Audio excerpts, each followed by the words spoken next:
And pound it inside and take advantage of the fact they don't have the big horses inside. However, they have John Lambert, who they picked up from Kansas City.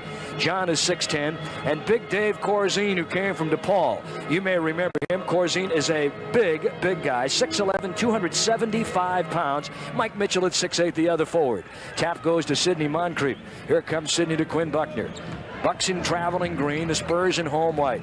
There's Moncrief with the crossover on Gervin. No, look at them pound the boards already as Mitchell gets out on the fly. That's Johnny Jr. Moore from Texas University. And Moore has outstanding quickness. You try and channel him to the sides. He moves the ball around. Good defensive player as well. Lanier. It's 2-2. So Big Bob Lanier, one of the leading scorers on the Bucks team. Bucks have good balance scoring with Moncrief leading the way. Sidney coming in at 19-5. Brian Winters on the bench at 16-3, following behind.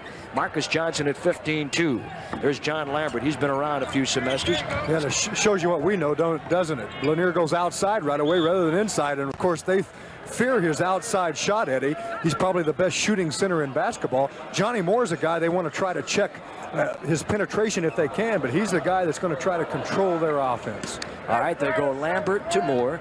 Moore was originally drafted by Seattle, but came down here in a deal right away as a #2 pick. Gervin, the Iceman, the leading scorer in the NBA. There's Mickey Johnson. He had it taken away.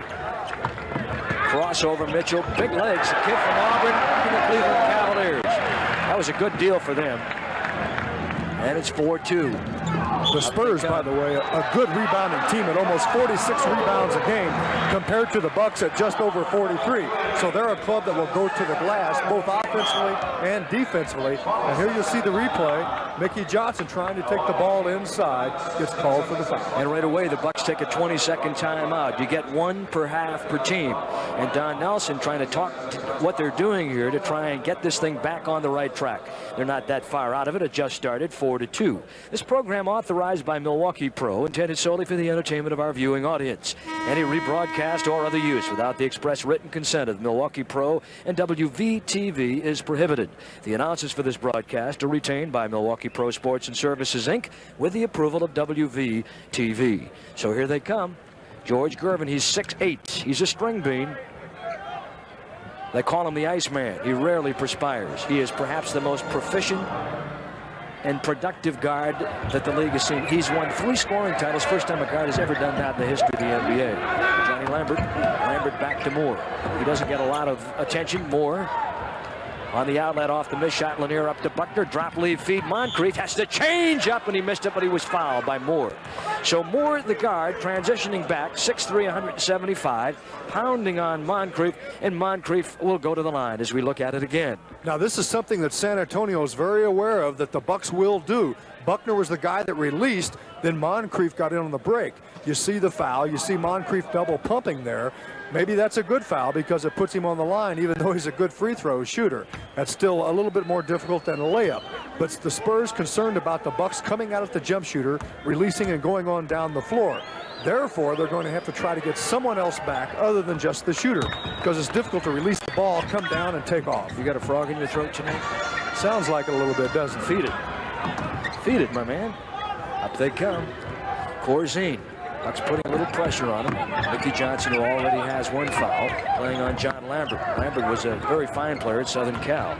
There's Mitchell, running left-hand hook. No, taken away by Mickey. Outlet to Buckner, one-on-one on Moore. Drop, leave. Mickey Johnson from Quinn Buckner. Nice work right there.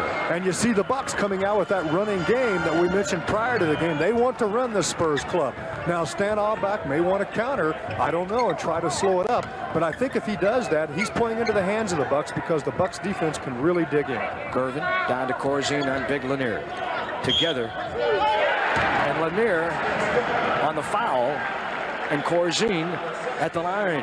Corzine, an interesting study from DePaul University, an All-American. Now here you'll see the clear out. Corzine can shoot it. He's a player the Bucks know they have to get up and play. Some of the other guys like George Johnson, when he's in, Oh, look at that. Lanier went straight up. He was really upset with that call. He felt like he did not foul. But when George Johnson comes in, they'll cheat on him. They won't go out and play him for the jumper. Corzine, you must. 72% career free throw shooter. Led around 8 rebounds a game.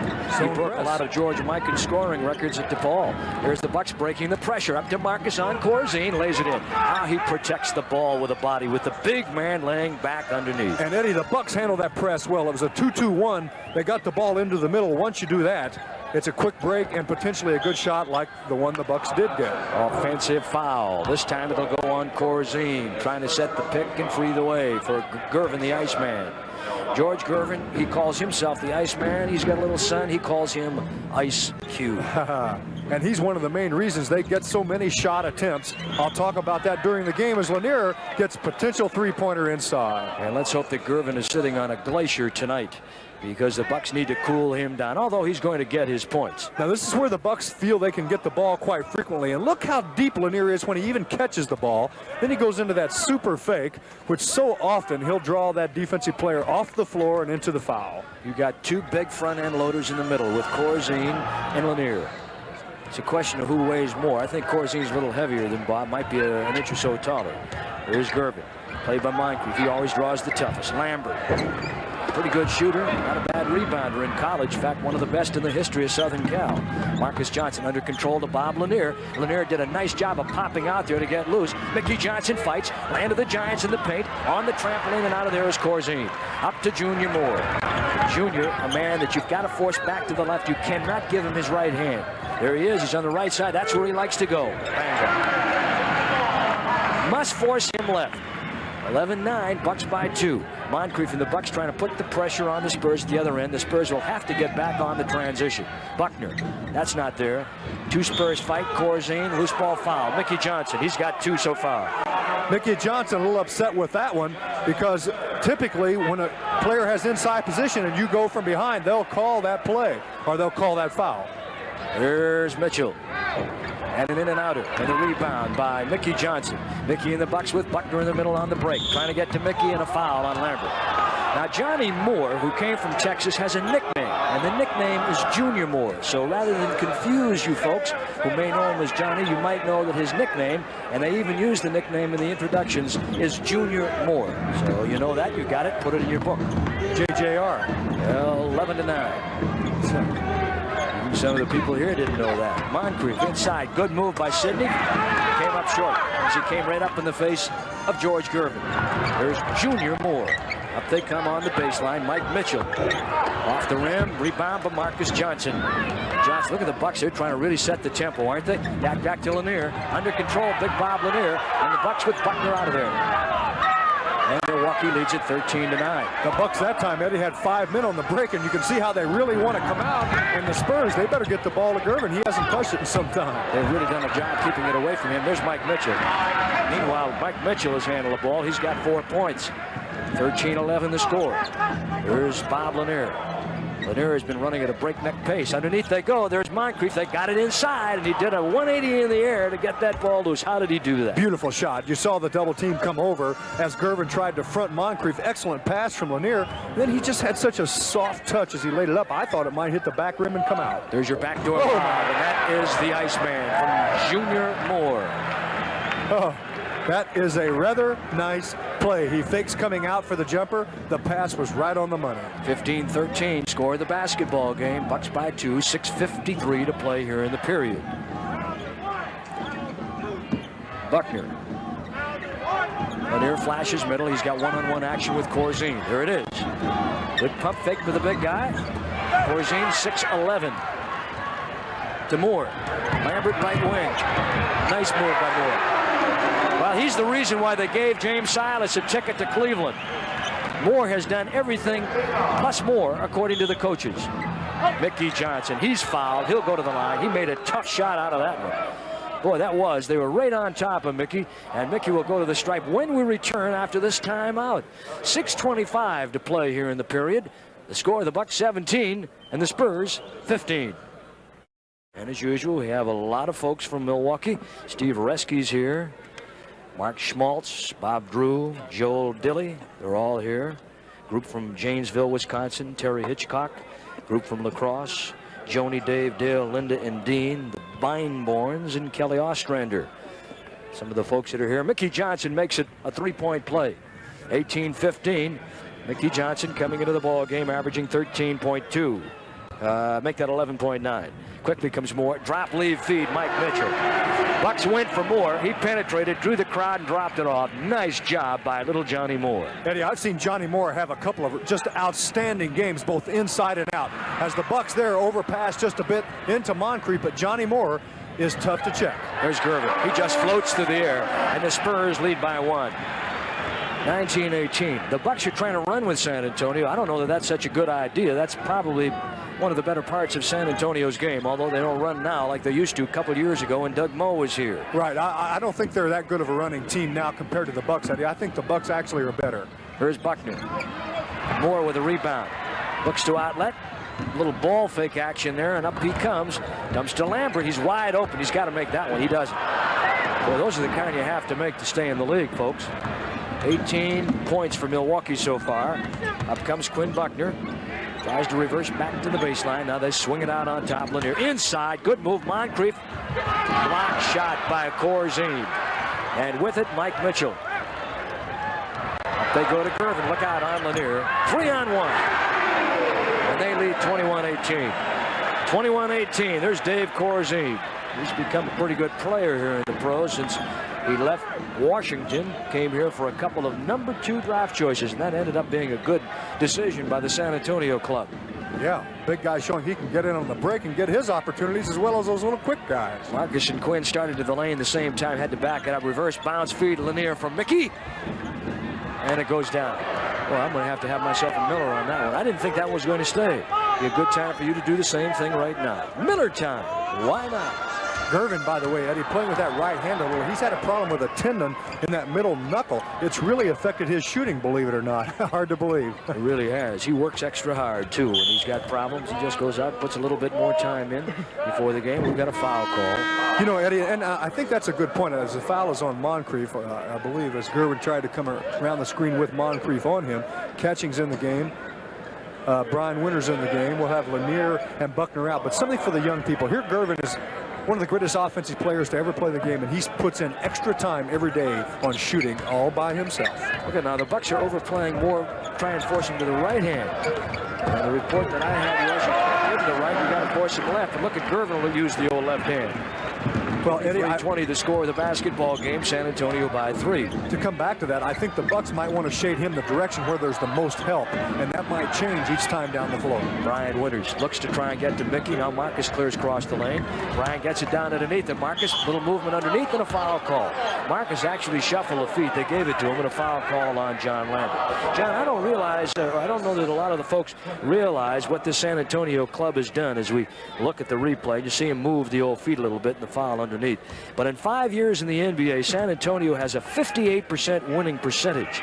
They've won 3 divisional titles, and only Philadelphia, LA, and Phoenix have had a higher winning percentage in the last 5 years. So they're really an outstanding team, and they've been in the playoffs every year since the 2 leagues merged. Well, they're one of those situations on the miss there by Marcus Johnson. Always a bridesmaid, never a bride. They have great seasons. They get into the playoffs, but they seem to, they don't quite have the right type of horses to pull it off in the playoffs. Just don't seem to have enough. You saw Stan Allback, their coach, a moment ago. Marcus hot pretzel. He's got 2. Oh, that was a beautiful pass by Brian Winters, Eddie. He saw Marcus out of the corner of his eye. You got to have that mid vision, that peripheral vision, and Marcus then took it from there. Peripheral or peripheral? Peripheral. Peripheral. Mid vision. I like that better. Yeah. Mike Mitchell. You didn't know what that was, did you? No, I did. That was a Brown counter expression. Oh, no. That was on my test once in Milwaukee when I took a test. Oh, I know who gave it to you, too. Yeah, you do. Marcus with a little reverse right there. You talk about hot pretzels. That's one of Marcus's shots, and he can create, grows wings and goes up and starts fanning that ball around in the air. And suddenly the Bucks have scored 4 and lead by 1. Brian Winters playing on Johnny Moore. There's Gervin off the pick, comes to the middle on the curl, and a running hook. No one reacted to get to him, but you can't stop him. He had 48 against the Celtics 2 nights ago. And they'll mix their offense up with a point offense, Gervin low, and other times they'll give him the ball out high. There's Marcus Johnson shooting on John Lambert. Marcus with 8. Bucks 26-25 by 1. Yeah, they're ready to have fun in the old hemisphere tonight. Here they go to Mitchell. Mickey trying to deny the move. Mitchell with a good strong move. Mitchell, good numbers offensively. While he was with Cleveland, he was their most productive player. He averaged 24.5 a year ago. Mike Mitchell can score. Here's Moncrief. They double him up. He goes back door. How did he get there? Block shot clean. Gets it back. It won't go. The honeycomb and the pop out. And he'll go to the line on the foul. Little hairspray will help, huh? 27-26. Moncrief. He'll go to the line and see if he can spray the nets right now. Eddie, you know, San Antonio is a club that can come out and run. We've talked about that. They're a club that gets a number of offensive rebounds. They get a lot of shots up as Sidney misses the first. In the same number of games, coming into this game, the Spurs have played 58 games, so have the Bucks. The Spurs have 374 more field goal attempts than the Bucks. Now, that's a lot because you know the Bucks run. And they also go to the line, John, and if it comes down to a close game, there could be problems because they're a 79% free throw shooting team, Milwaukee 75. Brian Winters and the Bucks trying to put wall-to-wall pressure on, committing the foul. George Johnson has come in, as has Tinkerbell Gene Banks. Banks, the rookie from Duke. He's a big, strong kid. He'll come in at that power forward position against the Bucks, and Mike Mitchell will square off the other side. George Johnson, the center, is in the ball game. He's had a lot of problems this year with pneumonia, and bronchitis that developed into pneumonia, and then he came back with a sinus infection and has had 2 miserable months and has drained him a lot. This man, of course, again, another outstanding year. Number 1 in the NBA in scoring 33.1 points per game. He's a 28 point per game career scorer and shooting 51% this year, 53% career. 6-time All-Star, George the Iceman Gervin. Definitely has to be one of the top offensive players to ever play the game. Maybe Eddie, the. Let's tell people to keep their eye on Gene Banks. He's a young player. He got a lot of playing time in exhibition. He hasn't played as much as the season has gone along, but now over the last few weeks, Stan Auerbach using him more, and he's responded well. Here's the clear out. Marcus with a tough fadeaway on Mitchell, who played some good defense. The Spurs have really worked on their defensive game. As I mentioned before, never known for it. That was the first thing Stan Auerbach did, was come in and put defense on the blackboard and taught him how to spell it. Gervin. Rebound. Moncrief. Bridgman is in there also for the Bucks right now. Junior trying to motion the rest of the crowd up. Junior will set up, try and pin down. No, he gets the pick. He gets the ball. There he is. Bango. Okay, nice Eddie, play. good point here. Prior to the game, the Bucks coaches knew that in the past, Junior Bridgman has been successful at that type of play. Coming through, popping out the other side, getting an open jump shot on the Spurs. 31-29, Milwaukee by 2. Moore works up against Bryant. Gets him down, and Mitchell turns in on Sidney Moncrief. They've got Moncrief dropping back now on Mitchell. Pick up the defensive assignments for you, see who we have. Moore playing up on Brian Winters. Harvey Catchings played by George Johnson. Johnson, one of the top shot blockers in the league. He's won 2 block shot titles. Bryant looks for the pick and roll, doesn't have it, so he leans in and off balance, hits the shot. Boy, he read that well, Eddie. He waited just long enough for the man who set the screen to clear through. That was Harvey Catchings, which made their defense adjust. That left him open just for a moment. That's all he needed. Turnover. The last time these two teams met, San Antonio was beaten by the Bucks 105-89 in Milwaukee. They had 20 turnovers. Those turnovers very, very key in that loss for the San Antonio Spurs. Mitchell goes out. Who have they replaced him with? They've got Banks. They've got Roger Fegley, who's come in the game. Gervin, Moore. They've got a very small lineup in there now. So they've got Fegley, who's a guard forward, playing against Bridgman. That could be money in the bank time. If they go to Junior on Fegley, who's not a great defensive player, he's an offensive player, they may be able to light San Antonio up and build a lead. They lead by 4. And that's probably the most used play in professional basketball. Just one screen pinned down for the shooter. Boy, look at the way they double Gervin. Moore down the lane with an alley-oop. Got away from Quinn, who was doubling on the ball, and Harvey tried to get over to help, not in time. 8 points now for Moore, 35-33. Both these coaches really going to the tactics now. Junior, they let him go. He got open for a moment there. That's the end of the period. And then on Sunday the 14th, the Utah Jazz. So those are games, and we'll tell you more about those as we go along. All right, now here's Mike Bratz, who has come in. Number 3 draft choice of Phoenix a few years back from the Stanford University campus. Now an offensive foul is called on George Johnson to try and free up Gervin at the top. Mike Dixon, Debbie Curtis, Diane, they're all here tonight rooting for the Buckaroos. 35-33 by 2. Bridgman, Bryant on the cut through, got the high pick off the iron and out. And George Johnson, who does very little scoring, to Gervin, to Gene Banks. Banks wants to be a politician. One day, I'd like to be the governor of Pennsylvania. That's his home state. Played in Philly at Overbrook High.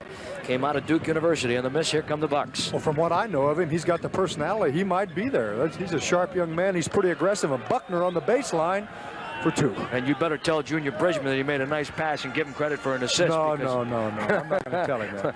we kid Junior a lot because usually we say, Junior, you're the shooter in this club. You're not supposed to be passing. And here's the same play. Junior runs at the other end. This one's for Fegley. Just pop out behind the screen. It's quite simple, but it's effective if the screen is set well. Fegley is 6'6". Bradley, originally drafted by Washington, played in New Jersey, Cleveland, and here in a very short amount of time. 4 years, 4 teams. Inside they go. That's a roadblock coming. He forces it up on the iron and out, and that is Gervin. Gervin ahead to Bratz. Bratz is 6'3". Very good free throw shooter, not much speed. George Johnson, Fegley looks for the screen, gets it from Gervin. How about that? Fegley screen from Gervin, and he gets 2. And the Iceman showing that he can play a little team basketball as well. 4 points for Roger Fegley. 37-37, a tie. And Fegley's a player you know you must put him, force him to put the ball on the floor. He can shoot it very well, and he can go fairly deep. Bridgman from Bryant, 2 points. Boy, he's shooting it nicely, Eddie. And he told me after the game the other night in Atlanta that foot is still bothering him, but he has to get some playing time now. He doesn't want to force it too much, but he must. Bratz. You folks in Sheboygan know what that's all about. Different guy, however. There's Bratz, 3-pointer. He got it. He's their #1 3-point shooter. He's like a lot of guys. He can sit outside that line, but he has a hard time when he gets inside. He's primarily the kind of guy that'll take it down, move the ball around, try and set it up for you. And on the strength of the 3-pointer, they lead by 1, 40-39. Actually, Eddie, he's taken 84 of those. He's made 26. That's 31%. That's Brian Winters' counters. But Bratz, we saw him in Phoenix. He's not ashamed to take that 3-pointer. Brian Winters, the purest of the pure. Stand all back with that hair that looks like it was combed in a Vegematic. They come and ball deflected on a Gervin attempted shot that time. Who got that? Who? I don't know. All right, now here comes Mitchell back in the game, and out goes Gervin. Gervin's a kind of a fellow that occasionally he'll get off to a slow start in the first half, but look out. When it comes back to second half basketball, he can light you up big. I mean big. Fegley knocked away by Buckner. Back into the hands of Fegley. He's a shooter. He hung it down to Gene Banks. So Gene Banks, 6'8", 220 pounds, a rookie, and very well put together. Buckner on the penetration. Knocked away. Fegley's got it. They lead by 1. Here they come to Bratz. Looks outside to Fegley. And now George Johnson comes into the picture. He rarely shoots it outside of 5 feet. Here's Mitchell. He is a scoring machine. Inside to Banks. Shovels it back to Fegley. Good pass. And the Bucks doubling on the ball are getting beat as the Spurs are finding the open man very well. Well, the Spurs continue to move the ball around fairly well. Fegley's man leaving him for the double team. That's leaving him open, and that's the guy you don't want to leave open if you can help it. Okay, now you've got Cummings played by Mike Mitchell. Mitchell 6'8", Pat 6'9.5". Gets a pick from Cummings. Brian Winters, bango.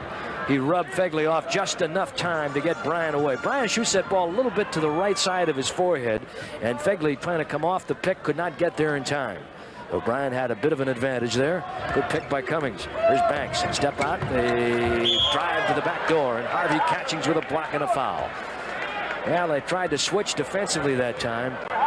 And the Bucks trying to jump switch back, got beat a little bit, and Catching had to come over and help out. He catches the foul. Here it is. Here's an example. Now, the Bucks defense does plan to try to push baseline, but you want to try to cut off. And I think Brian was trying to perhaps do that at that point, but Banks got by him. Harvey had to come back in. You saw him get the block, but the body contact was there. Good shooting in the first period. Field goal percentage shooting was well over 50%, as the Spurs ended up shooting 63% and the Bucks 60%. Rebounding Milwaukee 11-9. Spurs out assisted the Bucks 9-7. That's about on target. They average about 28 assists a game.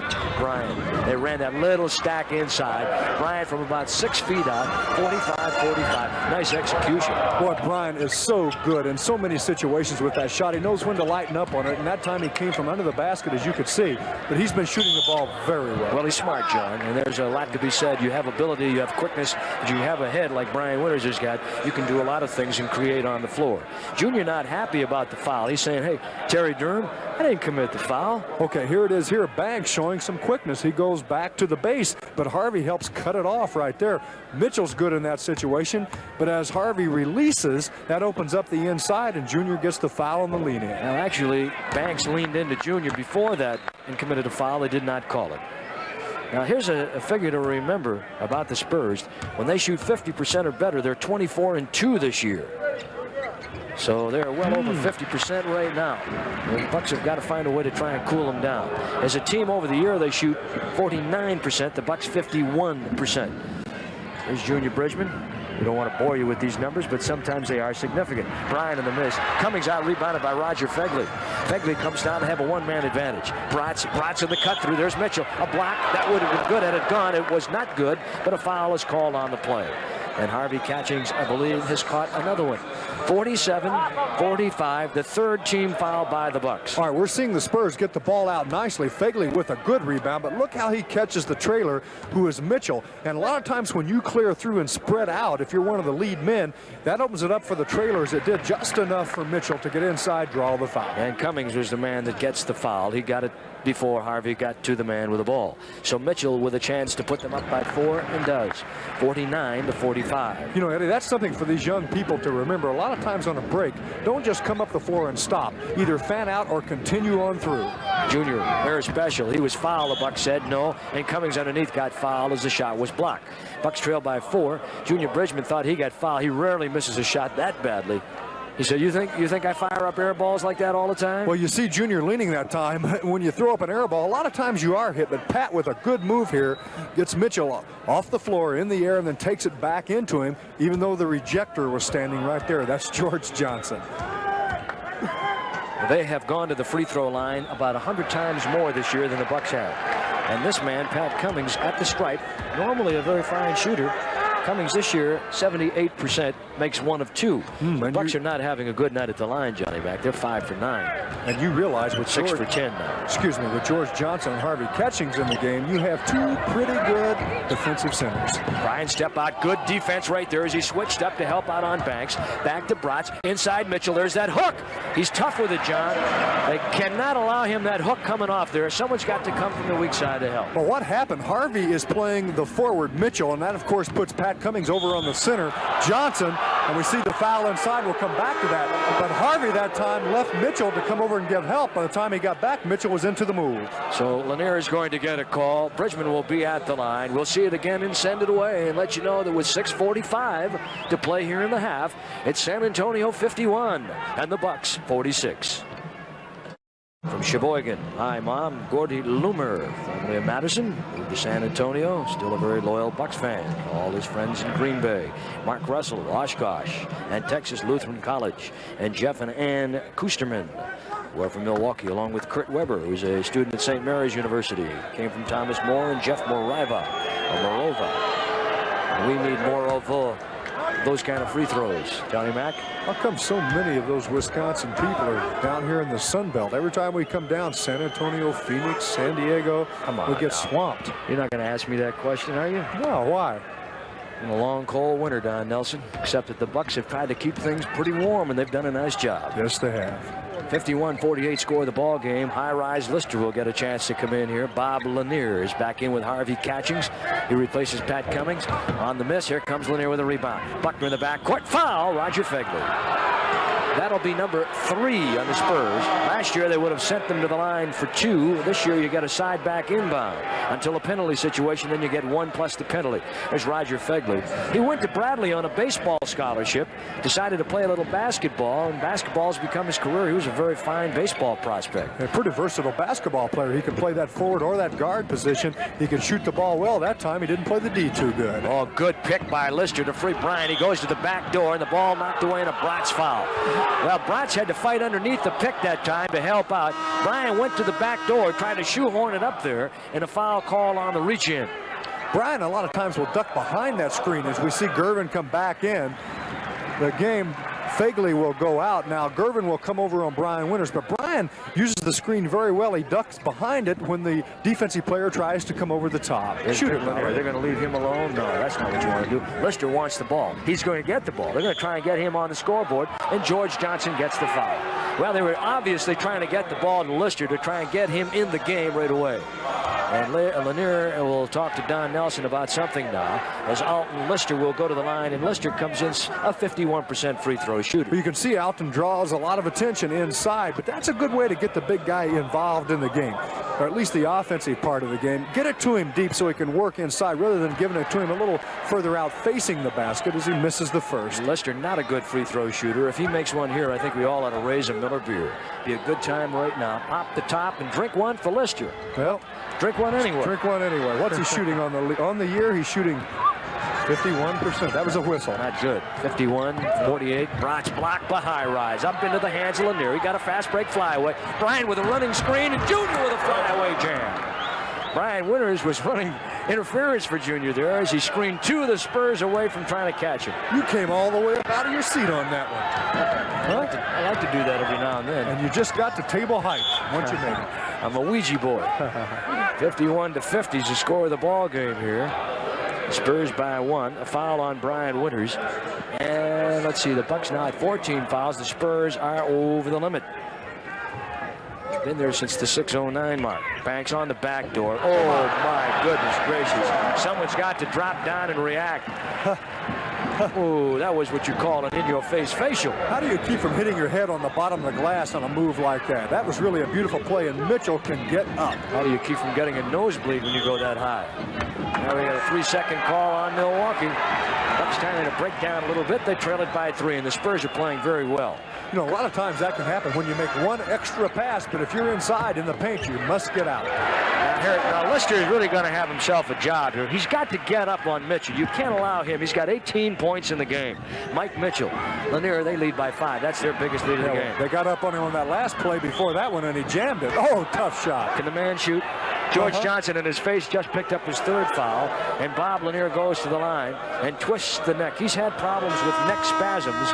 Lanier with 9, George Johnson with 3 fouls, and the big man, Dave Corzine, will put down his axe, take off his Mackinac, come back into the game, forget about sawing that log while we've got George Johnson going to the bench. Look at the size of that kid. Yeah, that one too. And George Johnson, by the way, with those long arms and great timing, that's why he's such a shot blocker, is a difficult guy to get that shot off and in on, which Lanier did, and he misses the easier one without. I'm telling you, free throw shooting is going to be a factor in the game, John, before it's all over with.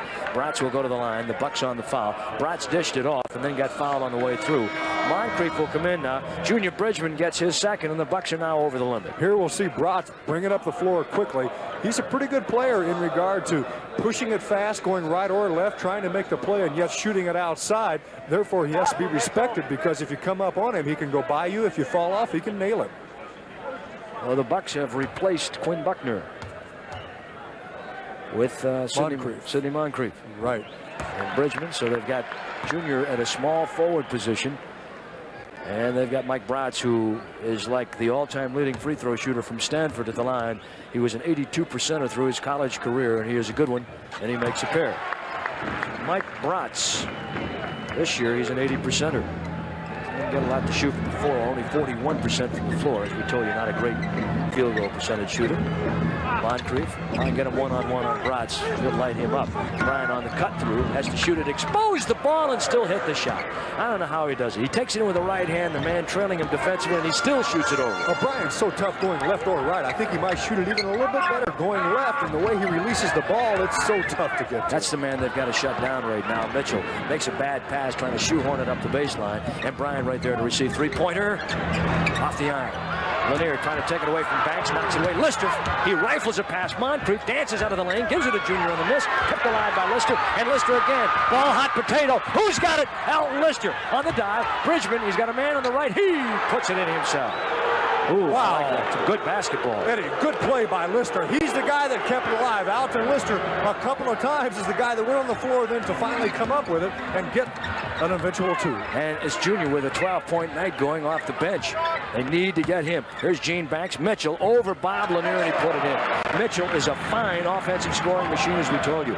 6'8", 215, 4-year man from Auburn. Eddie, I think he plays bigger than 6'8" also. He can take it in just like that on bigger people, shoot it right in your face, and it's a difficult shot to get to. You've got to get to him defensively, though. Here's your lob. Bridgman, tough pass inside. Moncrief, back to Bryan. Hello, Josephine. Bango! And as he's shooting it nicely, as we look at Stanley Aubach, coach of the Spurs. He's going to buy tonight, too. Yeah, we're going to get him. 59-58. Here comes Banks. Lanier with a good switch that time, but not enough to stop the 6'8" flyer from Duke University. Remember when they made the finals in the NC2As? Bridgman actively going to the hoop. Maybe would have been good had it gone. He was fouled on the play. Junior going to the basket a lot the last couple of games. The junior's good on that open floor, Eddie, and we've seen him do this many times. And with his good jump shooting ability, as you look at it again, you have to come up and play him because he can take it. But look at him here. He gets that right step. And, of course, if you've really listened to the game plan on him, he can go left also, but that's the way you want to push him. Banks let him go right. Junior draws the foul very, very well. Bucks have led by 4, trailed by as many as 5. And Bridgman at the stripe. Gene Banks, we've talked a little bit about. He was a second-round draft choice, the 28th player picked. Ended up being a good one because I think, as John said, he's going to be a fine player before it's over. Junior with 13. Banks, incidentally, is 22 years old. Remember that name. Sometimes it ends too early. Well, what do you think, John? I don't know. Look, guys look like they're waiting for a bus. 61-60. Junior with a steal. Challenged by Banks. Bango. Oh. I think he double dribbled. So do a few of the people on the baseline down there. I couldn't tell from this angle. I think as he flipped it out in front of him, he caught it with 2 hands and flipped it out again. But that's okay, JB. I'm for it. Junior Bridgman with 16. His high game is 26. And now we've got a foul. And if you're out there having a few laughs, watching the ball game, have a Miller beer on us, okay? Remind you again, the March issue of the Milwaukee Bucks Pro Report is in the stand. That's a good one. And we'd like to have you get out and enjoy the feature with Scott May and an interesting interview. Pro Report. Incidentally, Scott May will not play tonight, John. That hamstring pull. He was out working out a little bit before the game. Said it was all right, but I doubt that they'll use him unless they really feel as if they need to go to him. Okay, the Bucks now with Lanier, excuse me, Johnny Mac, Lister, Moncrief, Bridgman, and Marcus Johnson in the game. Eddie, a couple of things. One, Scott May was moving pretty well prior to the game on that as he tried to play a little cautious one-on-one. When you pop a hamstring, it can take some time. Bratz rolls that one around. So hopefully he will not be out too long. And you think the shooting percentage is pretty good in this particular half. We have the Spurs at this point shooting 64%, the Bucks right at 60. Bratz with a pair. That doesn't hurt their chances. Artis Gilmore, Reggie Theus, Rod Thorne, the Chicago Bulls will be in the arena on Wednesday night. Tickets are available, all prices for the Bucks and the Bulls. I'll be there. Bob Lanier, I won't. Where will you be? I'd like to be there. I'm going to see my family for the first time in 9 days. 64-63, can I? May I? I don't know. I'll have to think about it. I'll let you know after the game. 2:17. We've got a foul. No, we don't. What do we have here? No, something on the floor. They blew the whistle. You know, John, I just mentioned Chicago, and there are a lot of rumors circulating as to what they're going to do as far as a coach is concerned. And you know, and I know that Rod Thorne and Kevin Lockery are best of friends. And there's a lot of talk around about Lockery maybe going to Chicago. And he would have only been in Atlanta 1 year. There's Bratz. Rebound, Corzine, taken away by Bob Lanier. Stay away from my buddy's knees over there, you guys. There's Marcus Johnson to Moncrief, up to Lister, coming right this way. Well, there's a situation where Moncrief made the nice pass. Lister, he didn't expect it to come. 64-63. Just got my hand on the ball, John. That thing's hard. Yeah, it's hard. It is. I'm surprised that more of those guys don't break fingers. There's Gene Banks trying to get to Corzine. He's got it. Good shooter. Good position that time as he established, after the screen, he established the down deep position. Lanier had to stay behind him because he didn't know if there was going to be a pop out after the screen. He averages about 10 a game. Here's Lanier. That baby would have been good had it gone. Lanier was going to say, hey, look, you scored on me. I'm going to show you can't do that with the way you want to every time. So he tried to take it right back to him. Well, on one of the books here, everyone has a book on him, by the way. Even I had a book on me. It was very thin, but a book on me, too. And the one on Lanier is don't let him drive left. Force him back right. He'll go right on you, but he'll pull up for the jumper. If you let him go left, he'll take it all the way. Corzine didn't read the book. It's a very short book. Your book, I mean. Well, my book's real thin because they didn't have that many weaknesses. So you got one page and it's blank. 65-65. No weaknesses, right? Well, bestseller. Okay. 1:37 to play. 65-65. Free throw shooting 11 for 19. Milwaukee Spurs 13 for 13. And as I said twice already, it could be a difference before it's all over. Moncrief 2-on-1. Give it to Bridgman. Bridgman down. Has to do the 180. He got it. Whoa, tough. Junior's having a game. Moncrief with a pass that was just a little bit behind Junior. Tough pass to handle, but Junior handled it well. 18 first half points for Junior Bridgman. He's played very well. Junior, I thought that foot hurt. It hurts me. Inside Gervin. He's been quiet. Backing down now. Look at them double up. Lister, good defense here. Banks back to Mitchell. How about a 3-second call? Yes, sir. 6? There it is. I'll take 6. What do we have in here? That's an example of the defense playing well enough at force-end stances. Oh, my goodness. It forced them to make 1 or 2 extra passes, therefore the turnover. 10 points for Gervin. Sitting on a big ice glacier right now. And the thing that you got to worry about him is when is he going to warm? When is he going to get off that thing? When is that ice going to crack? That's right. The Bucks up by 2, and Gervin has been very silent the first half. 6'7", 6'5". 2 cutters on the way through, trying to get it to Lister. He was backing down instead of coming back to the ball. Here's Banks. Oh, watch it. Falls down. Oh, my gosh. Oh, he's hurt. He's down the other end. Moncrief to Marcus. Junior Bridgman looking for 20. Has it. Gene Banks. He's up now. And hobbling a little bit on that ankle. Eddie, it looked like to me that Bob Lanier really did just try to take the foul. What happened is the official, let's look at it again. Now watch. No, he didn't. He got away from him. He may have been hit from behind. Can we see it again? He may have. Could you see if Sidney fouled him? I thought Bob Lanier fouled him. He did not. But what happened? The official turned his back to the play to try to see where he was going just as Banks went to the floor. Now watch. There's no contact there. And no one fouled him. No, he was not fouled. He did not get. No one got charged for the foul either. Oh. And Banks just ends up on the floor. Well, too bad. Evidently he's all right now. He's going to be replaced in the game, however. They've got Fegley coming back in. You can see, John, how they miss a Mark Olberding, that big, strong power forward who, number-wise, is 6'9", 230. Oh, he's absolutely a stabilizing force inside, Eddie. He's really having a fine year for them, shooting 48% from the field, 81 from the line. He's averaging 14.5 points a game, and he's just a force inside defensively for them. So they need him in the game. You see the way they try to overplay Bratz to his left. He's back with the right hand now. Now Moncrief and Quinn chasing the ball. You can double on the ball. Back to Bratz. He's a three-point shooter. In and out. Hoop didn't want it. Ball fought for. Who's got it? Here comes Quinn Buckner. Down to 2 seconds. He's got to get a shot away. Junior pulls up on the run. Oh, he hit it, but it won't count. The Spurs 61. Bucks 11 and 19 at the line. That's 58%. San Antonio 12 of 13. That's 92%. Gervin, they're going to try and get him in it, as you said, Johnny Mac. That's the guy. They're banging the offensive boards. Mike Mitchell and a foul on Marcus Johnson. They have Corzine, Mitchell, and Lambert. So they start out 6'11", 6'10", 6'8 on the front line. They've got Gervin 6'8 of the guard with Johnny Moore 6'3. The Bucks will start with Quinn Buckner and Sidney Moncrief at the guards. Marcus Johnson 6'7", Mickey Johnson 6'9.5", and Bob Lanier 6'10.5". Those will be the frontline members for the Milwaukee Bucks. There he is, Mike Mitchell. He's a tough guy to keep out from in front of the basket in the post-up position because he moves off the ball to position to the ball. Therefore, it's difficult to play him away from it and keep him away from it. You like rumors? Sure. The rumor in New York is Dave Gavitt to coach. Gavitt, of course, from Providence. Dave DeBusschere to general manage. That's the rumor out of New York.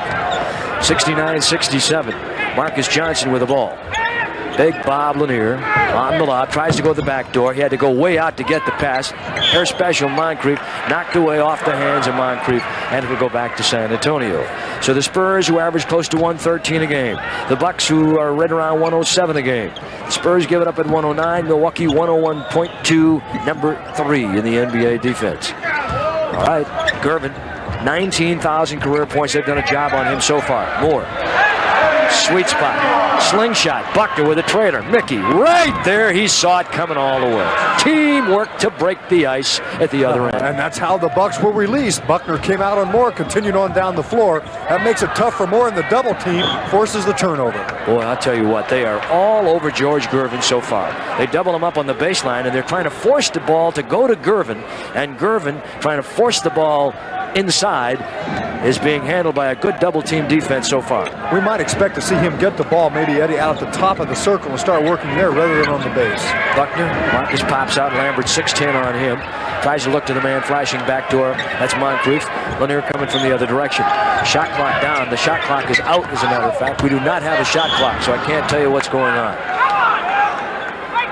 Up, they have it on the floor. They used to have it up over the baskets. That's where it's supposed to be, but it must be out of order. Right. So they've come back with the floor jobbies, and the Bucks had a problem seeing it earlier in the first half. That time there was 3 seconds remaining on the shot clock.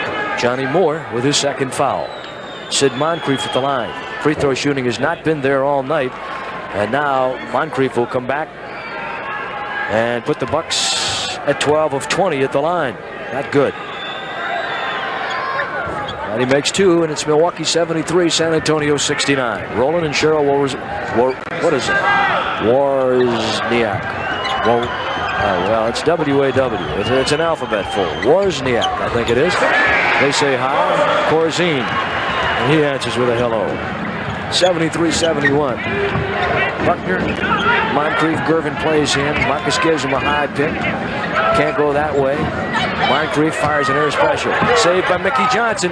Way out on top, and it'll be a turnover against the Bucks. So the Bucks have committed their 5th turnover of the ball game. Turnover is relatively low here. In fact, very low. Very, very low. Yes.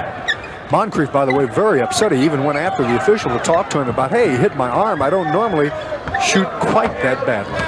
There's Gervin, played by Moncrief, and Buckner does a tremendous job of spinning in between them and laying it in. And obviously they're trying to get him into the flow. There's Moncrief, back door, underneath on Corzine. Deflected, but Marcus comes away with it. Turn in hook, and Lambert with a rebound. Trying to deny the inside activity. A score here would tie it. And Gervin, and an offensive foul on Gervin as Mickey Johnson took the charge. Has to be called. And Gervin that time committed himself. Got caught up in the air. Mickey was right in front of him for the good defense. Gervin having some problems getting loose. Gervin laughing about it as he's going down the floor. But look at this. And the Bucks again there with the double team. Good call. A very good call. 73-73. Quinn Buckner. They double him up. Back out to Lanier. A lot of double team defense. Bob hangs in the air. He does that stop and that 360, John, and that's a tough shot to stop because he is so big, and then he fades away. It makes it even tougher. Well, it's amazing, Eddie. He gets all the defense leaning away from him, then he comes all the way back, and here's another turnover, and it's Gervin again causing it. Oh, my goodness. I tell you, the Bucks defense all over Gervin, and Mickey Johnson looking for the trailer on the play, and a foul called against San Antonio. Quinn Buckner hobbled with that thigh pull, as you can see. And we'll have an opportunity to watch this pass. All right, this was after the double team, and Gervin's really been responsible for about 3 turnovers as the foul. Oh, it goes side court on that, Eddie, but it was again Gervin just throwing it away because of the double team. Mitchell on the last foul. Lanier, he's got 2 hoops in a row. So Big Bob Lanier now with 16. The Blinkers up in Marquette in the Upper Peninsula. Want to be remembered from some friends that are here at the game tonight. 77-73. Gervin. Double him up again. They're trying to stop that big guy. Now they go to Corzine. Lanier puts an arm on him. Corzine with that rainbow. And look at the rebound by Marcus Johnson. Outlet to Quinn. Lanier on the left wing. Quinn sees him. Gives it up to Mickey, trailing Bob. Go to Moncrief. Down to Mickey. Tries to go to the back door, and no key. Door is closed, though he throws it through a window, and he'll get it back through the door. All right, we're going to have a timeout before we continue. And we'll see what I think it's 20, Eddie. Is it 20? I thought it was. I thought Bob Lanier was having some problem there with a contact lens. That's what it is. It's a 20. We will keep it right here. Okay, one point I wanted to make just briefly, Eddie. Moncrief passed the ball that last time into Mickey, as you indicated. That's a shot about 18 feet out, 17 feet out. Half over Houston, who was defeated by the Boston Celtics last night. The Boston Celtics. 12 seconds on the shot clock and the ball out of bounds. The Bucks will get it back. Down to 10 seconds now on the shot clock. Denver playing good ball also. Denver 30-29 over 500, 7.5 out in the Midwest Division. We'll tell you more about the standings later. Celtics, by the way, are supposed to be losing on this West Coast road trip because they have so many injuries. They aren't. Marcus penetrating, drawing the D, dishing it over to Quinn. Great passing, 79-73. Biggest Bucks lead of the night. And that's an excellent example of what penetration will do. It makes defense adjust. Gervin, you see how quick he is? You see the defense go over, and he still made it. Had 3 men on him. He shot it over the right shoulder like a shot put and behind it. How he made it, I'll never know. Mickey Johnson. Gervin has got over 19,000 career points. Mickey Johnson comes back with a couple himself. And it's 81-75. Junior Moore. Gervin. Mickey Johnson steps in, takes the ball away. Wow. Pretty good double team defense. And the official that made the call, Terry Bull Durham, was definitely screened out on the play.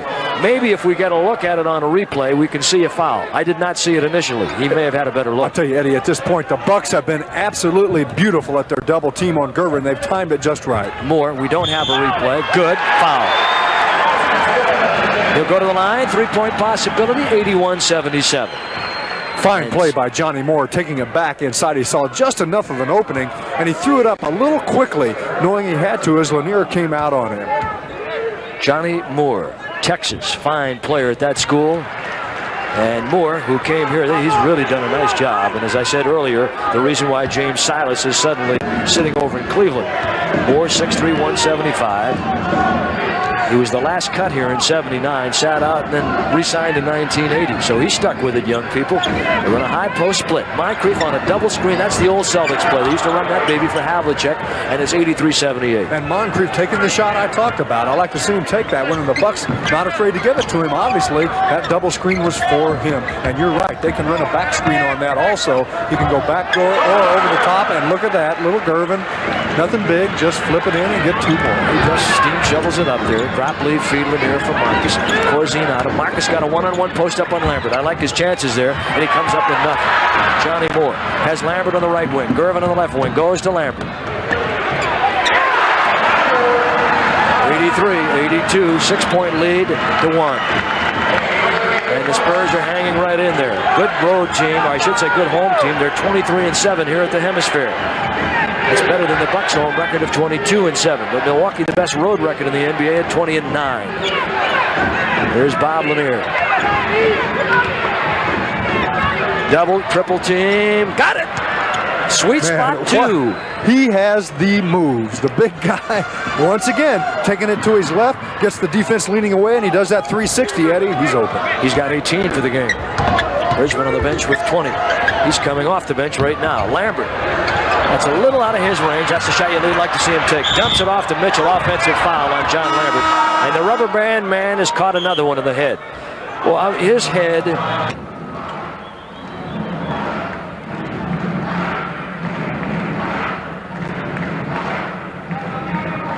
Backgrounds, and it's a fun place. One thing, they come together for loudness. Yeah. Buckner on the high pick by Lanier. No pick and roll. Bango in the net. No need for a pick and roll. And he had some string music that time. 87-82 by 5. Quinn Buckner now with 8. Harvey in the game playing Mike Mitchell at that forward position defensively. Harvey leaning on Mitchell. Mitchell says, give me the ball off my right hand. Corzine all by himself. He popped up from the weak side. See, now they execute their plays so much better than they did a couple of years ago. It's incredible. They didn't have plays to speak of. Allbeck is a real stickler. Moncrief goes up in a foul by Gervin. Moncrief 6'4", foul by Gervin 6'8". The roadblock is coming in. Big Pat Cummings is coming in the ball game. Look how quick Moncrief is on the spin. He just spins right around Gervin. Gervin, he gets a little lackadaisical at times defensively. Figures, hey, I'll let you squirt this in, and I'll get more at the other end. But Moncrief spinning inside, drew the foul as we look at Pat. Bob Lanier comes out of the ball game. Pat Cummings will come in for him. They'll use Harvey Catchings at that power forward. Use Pat at a high post. They've got Junior Bridgman in the game with his 20. And Pat will play Corzine defensively, which Corzine is the center. He normally will set up high post. Very seldom will he post up, although now and then he might. Lanier watching from the bench now is Moncrief with 11 points. 89-84 by 5. The green line. Mitchell calling. Corzine wants the ball. Cummings steps up on the switch. Played him real good there to Moore. Shot clock running down. And with 4 seconds left, it was hit by John Lambert. Buckner Buckner to Cummings to Moncrief. Good drive, takes it right into the crowd, but an in and out here.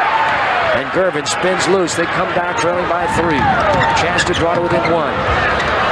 Moore with a rebound. Moncrief fighting him for it. And Johnny Moore played now by Quinn Buckner. Gervin gives him a pick. Not much of a pick. Gervin's one of those guys that is all by himself. All by himself. And nobody helped out on Gervin. That's right. There was a back screen. Gervin went around it on the double screen on the base. They just lob it up. The bottom man on that, Eddie, must come up and play Gervin, or at least he can see the pass coming, or should see it coming if he sees the floor. Moncrief trying to go to the back door. Gervin has 18 points. Here they come. They can go ahead right here. Gervin. They do. And the Bucks will call for timeout. Timeout. With 4:06 to play in the third. Call me Stormy Monday.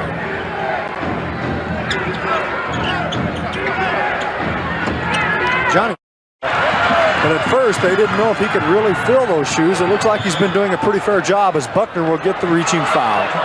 And Johnny Moore came down. He was shaking the old hips, moving the legs, giving Quinn as much action as he could, body movement to try and draw him into the foul, and he got it. And now that's 14 fouls in the Bucks with 3:47 to play. They are at 3 team fouls. You know, actually, Eddie, earlier in the year, Mitchell goes in where he's tough. Earlier in the year, they were looking for another guard. They didn't think Johnny Moore could really do the job, even though they gave Gale up in the trade. Here's the guy that's been scoring, Junior Bridgman, and foul on the play on the way to the baseline. They're going to try and check Junior, but actually Junior trying to get it to Brian coming from the weak side. With a little bit of a break here in the action, you can break into the ice box and grab yourself another Cole Miller High Life. It's the best. Miller time. Quinn Buckner, Bridgman, Brian with Cummings on the post-up. There he is on Mitchell. Mitchell forced him out, and he still hit the hook. Cummings can shoot the basketball. He may not look like the most graceful. I mean, he's not going to confuse you with a sprint champion, but he can shoot the ball. Gervin.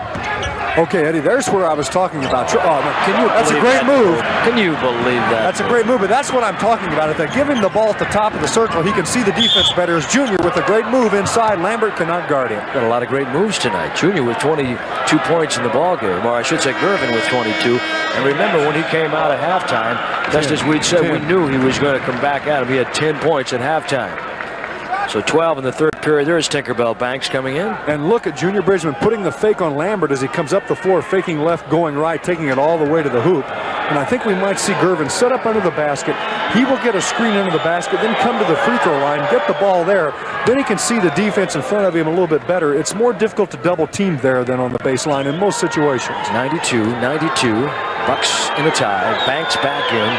Banks with a BA in history from Duke. Got a pretty good education there. He's got a minor in Hebrew. Education that pays. 93-92. I'll let you into that nicely, huh? 2:45 to play here in the third. Knocked away by Brian Winters as he cleaned and pressed him, and Gervin knocks it back into the hands of Cummings to Quinn. He gets in the middle, looks right, and then left and goes right. Brian, no travel. Cummings. Bucks got a break. Crowd thought there was a travel. Looked like it might have been, but Brian actually, I think, perhaps rocked up on the toes and never left the floor. And that doesn't count. And these fans come right up out of their chairs. And here in Phoenix are two of the places I would not want to be an official if it was going against our club. Moore, they sag back, try and give help on Gervin. They leave Moore alone, and he hits the outside shot. So they're sinking back into the guard. Brian trying to pick up the tempo of the game. Buckner shoots over the top. Bango! Hit a man flying out of the shooting arm, and he still hit it. And Quinn Buckner now has had a night with 10 points. Part of the Bucks' game plan is to pack it back in off Moore. Let him try to make that one outside because he's a penetrator. Corzine, not a bad shooter, deep along the baseline. Buckner tries to avoid his own teammate. He's in the middle again. Teammates left and right. Quinn, free throw line, Jay. Hey! Boy, when he came into the league, John, he couldn't make that shot. He has really become a fine player. I don't remember that. You do too. No, that's long gone. When Buckner shoots it. He can shoot. And for you people out there that didn't believe it, believe it. Look at Gervin getting overplayed by Brian Winters. Quinn Buckner, incidentally, coming into the game. 49% field goal shooting. I knew what you were looking for. You were looking for it too, weren't you? Foul on Brian Winters. He can't believe it. Bucks 1-0 against the Spurs in 1981-82. They won 2 in a row against the San Antonio team overall. Only see them twice during the season because they're in a different conference. I don't know that I totally agree with that. Then again, a lot of things that perhaps the league could redo. You'd like to get a few more trips to the West Coast, wouldn't you? Do you want to go to Cleveland and Detroit and Philly and all those places 3 times rather than going to where it's a little warmer? 99, 96. Let's be logical here. Bridgman pops out. There's Gene Banks on him. He's 6'8", Junior 6'5". Junior to the hoop. He's got a pair and a foul called. No continuation. No, I think the foul was too far out. I don't think he should get continuation on that. All right, rub it out. Banks gets his second foul. Although I'd like to see you get it, Junior. But here, look at it again. The foul was called when he put his hand on him out high, and that was too far out to really allow continuation. On the other hand, they put him on the line. That's a chintzy foul. Plus, we were over. That's right. That's a chintzy foul, though. I mean, they could have let that baby go. That's part of the hand-touching rule. But the problem is, it's called part of the time. You know, see, that's one of the things that I don't agree with right there. And I know that perhaps some people are going to say, well, maybe I shouldn't say anything. But, you know, you can tap the guy, give him a little love tap like that, get a foul, and at the other end you can whack a guy and not get called at all. But I think it depends a lot of times where it happens, too. Under the basket, you get away with that. Out on the floor, they have more of a tendency to call it. 101-96. Well, on the open floor, even I can see it. If they come. Midway between the circle and the sideline. Gene Banks, double team. They jump switch back out. Moore. Mitchell wants the ball. They're not getting the ball to Mitchell. And there's the lean in by the main man. Gervin. Double up. Butler right on top of the ball. Jump ball. How about it? Who's going to be there? Harvey Catchings. And look at Banks immediately go to find his spot. They've got little set spots they go to. It'll be Gervin and Quinn, I believe, jumping. By the way, Cummings jumped into his spot also. He wanted to control that spot right in front of the basket. Roadblock and Corzine, and the tap goes to Bridgman to Bryant. 3-on-2. The Bucks have a breakaway. Bryant on the pull-up. Nice pass. Junior puts it up. No, didn't get it. Too bad. Now he looked for it. Good play. Yes, it was. 101-96. Can't fault him on that. Here's Mitchell. Tough. A nice little inside move by Mike Mitchell. Mitchell, 6'8", 215. Auburn first-round draft choice and the 15th player picked a few years ago in a technical foul. No. Delay of game warning. After the ball went in, one of the Spurs knocked it out of bounds. 101-98. Bryant, tough shot over a man's arm. He had a man right on him and he shot and hit. Now, the reason Bryant did that, the Bucks wanted to get a quick shot so that they'll have an opportunity to get another shot up before the end of the period. 14 points for Brian Winters. Quick draw Winters, and he is out there firing them up tonight. 103-98. Down to 14 seconds here in the period.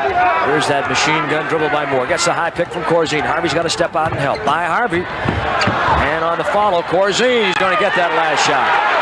They did not stay with it, and a foul by Pat Cummings. That is a key mistake right there.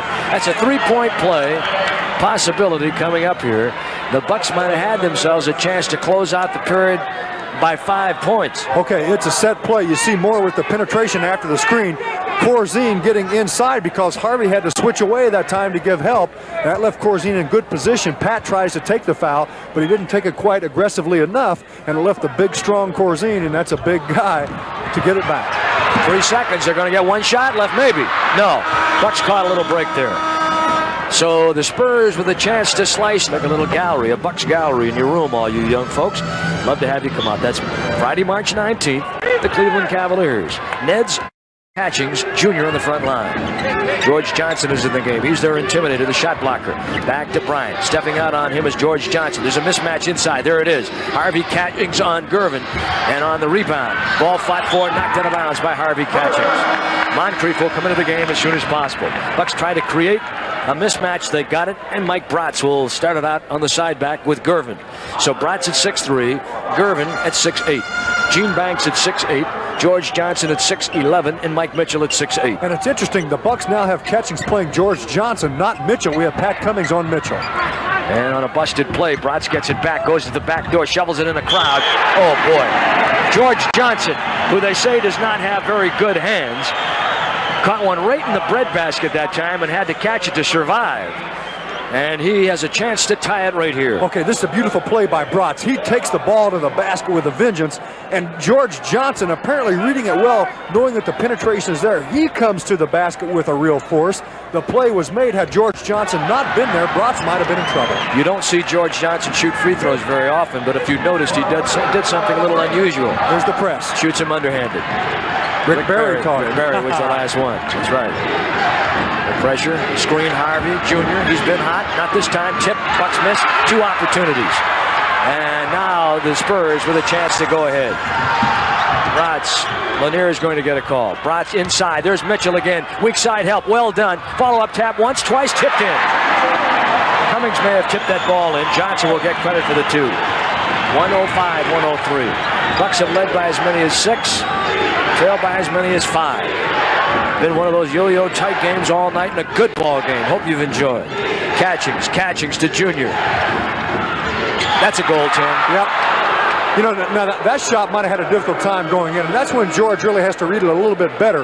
But Junior, very smartly, Eddie, they're looking for that play. He pops out on the screen on the left side. He's been taking the jumper. That time he curled right around the screen and came right back into the hoop. They allow Gervin to go and set up where he wants to and let Bratz bring the ball up. They post up Gervin on the right side. Bratz goes left. There's Mitchell. Looks for the pick and roll, and they let him go, and he hits it. Well, that was a smart move. Bratz has not really opted to go to the basket much at all tonight, and they just let him go by, figuring he wouldn't shoot. Bryant, the Bucks trailing by 2.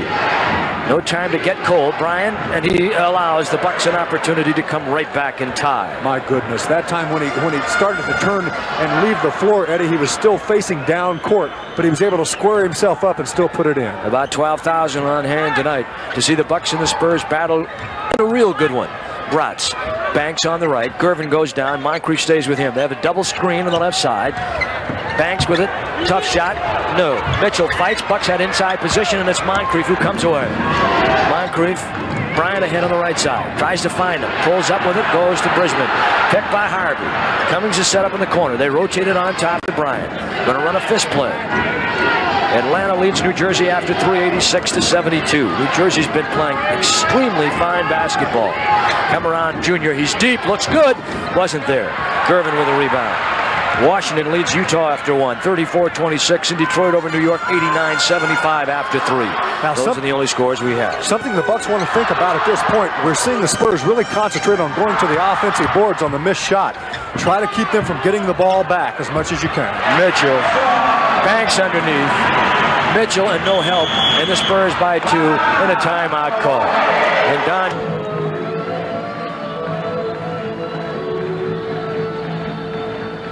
From late third period to now, the Bucks have been simply beat up on the night. The Spurs 63% in the third, the Bucks at 62%. And we've had that kind of a basketball game. Bucks did not turn the ball over, they say, in the third. I had him for 1. Brian Winters. Mickey Johnson. Marcus Johnson getting into the game now to forward position with Moncrief. Got Mickey Johnson and Bob Lanier. Brian Winters.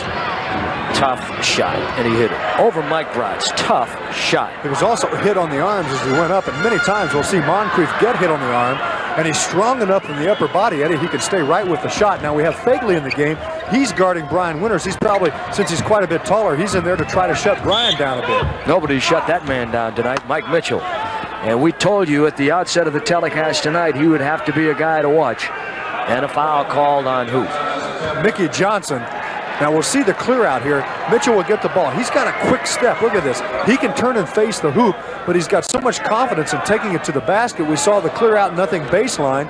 Mickey tries to stay in front of it. I like that trade. Reggie Johnson and Ron Brewer going from San Antonio to Cleveland with Fagley and this man Mike Mitchell coming down here. I like it a lot because this guy Mitchell gives him a forward that can shoot to put opposite of Olberding, and when Olberding is in there, they've got a very nice front forward combination. Well, and don't forget Banks coming along. A guy like Paul Griffin is not a great player, but he fulfills a role here. They have a pretty good front line because of their forwards. They've got to get some better rebounding for the Bucks in this fourth period. Brian Winters down to Bob Lanier. Picked him clean that time as he was cleaned and pressed by Fagley. Sagging back in on Lanier. Bratz to Mitchell. He can open it to 4 and does. And the Bucks have got to get it going right now. Man, getting a little nervous in here, so that means it's time to reach for another Miller. Cool down. Calm from the Nerds. Miller time. Brian Winters. That's one of the few times, by the way, we've seen them dump back in and really out and out double team on Lanier. Moncrief has to go low with it. Fegley reaching in. You see the way they're sagging back to the ball. Buck's doing it at their end defensively also. These teams concentrating. And what really upsets you a lot is you see high-rise Lister come in. He replaces Mickey Johnson. Is when people say they don't play a lot of defense in the NBA. All right, we're back to the live action now. Mickey Johnson out. Marcus Johnson handling as Brian Winters has got it.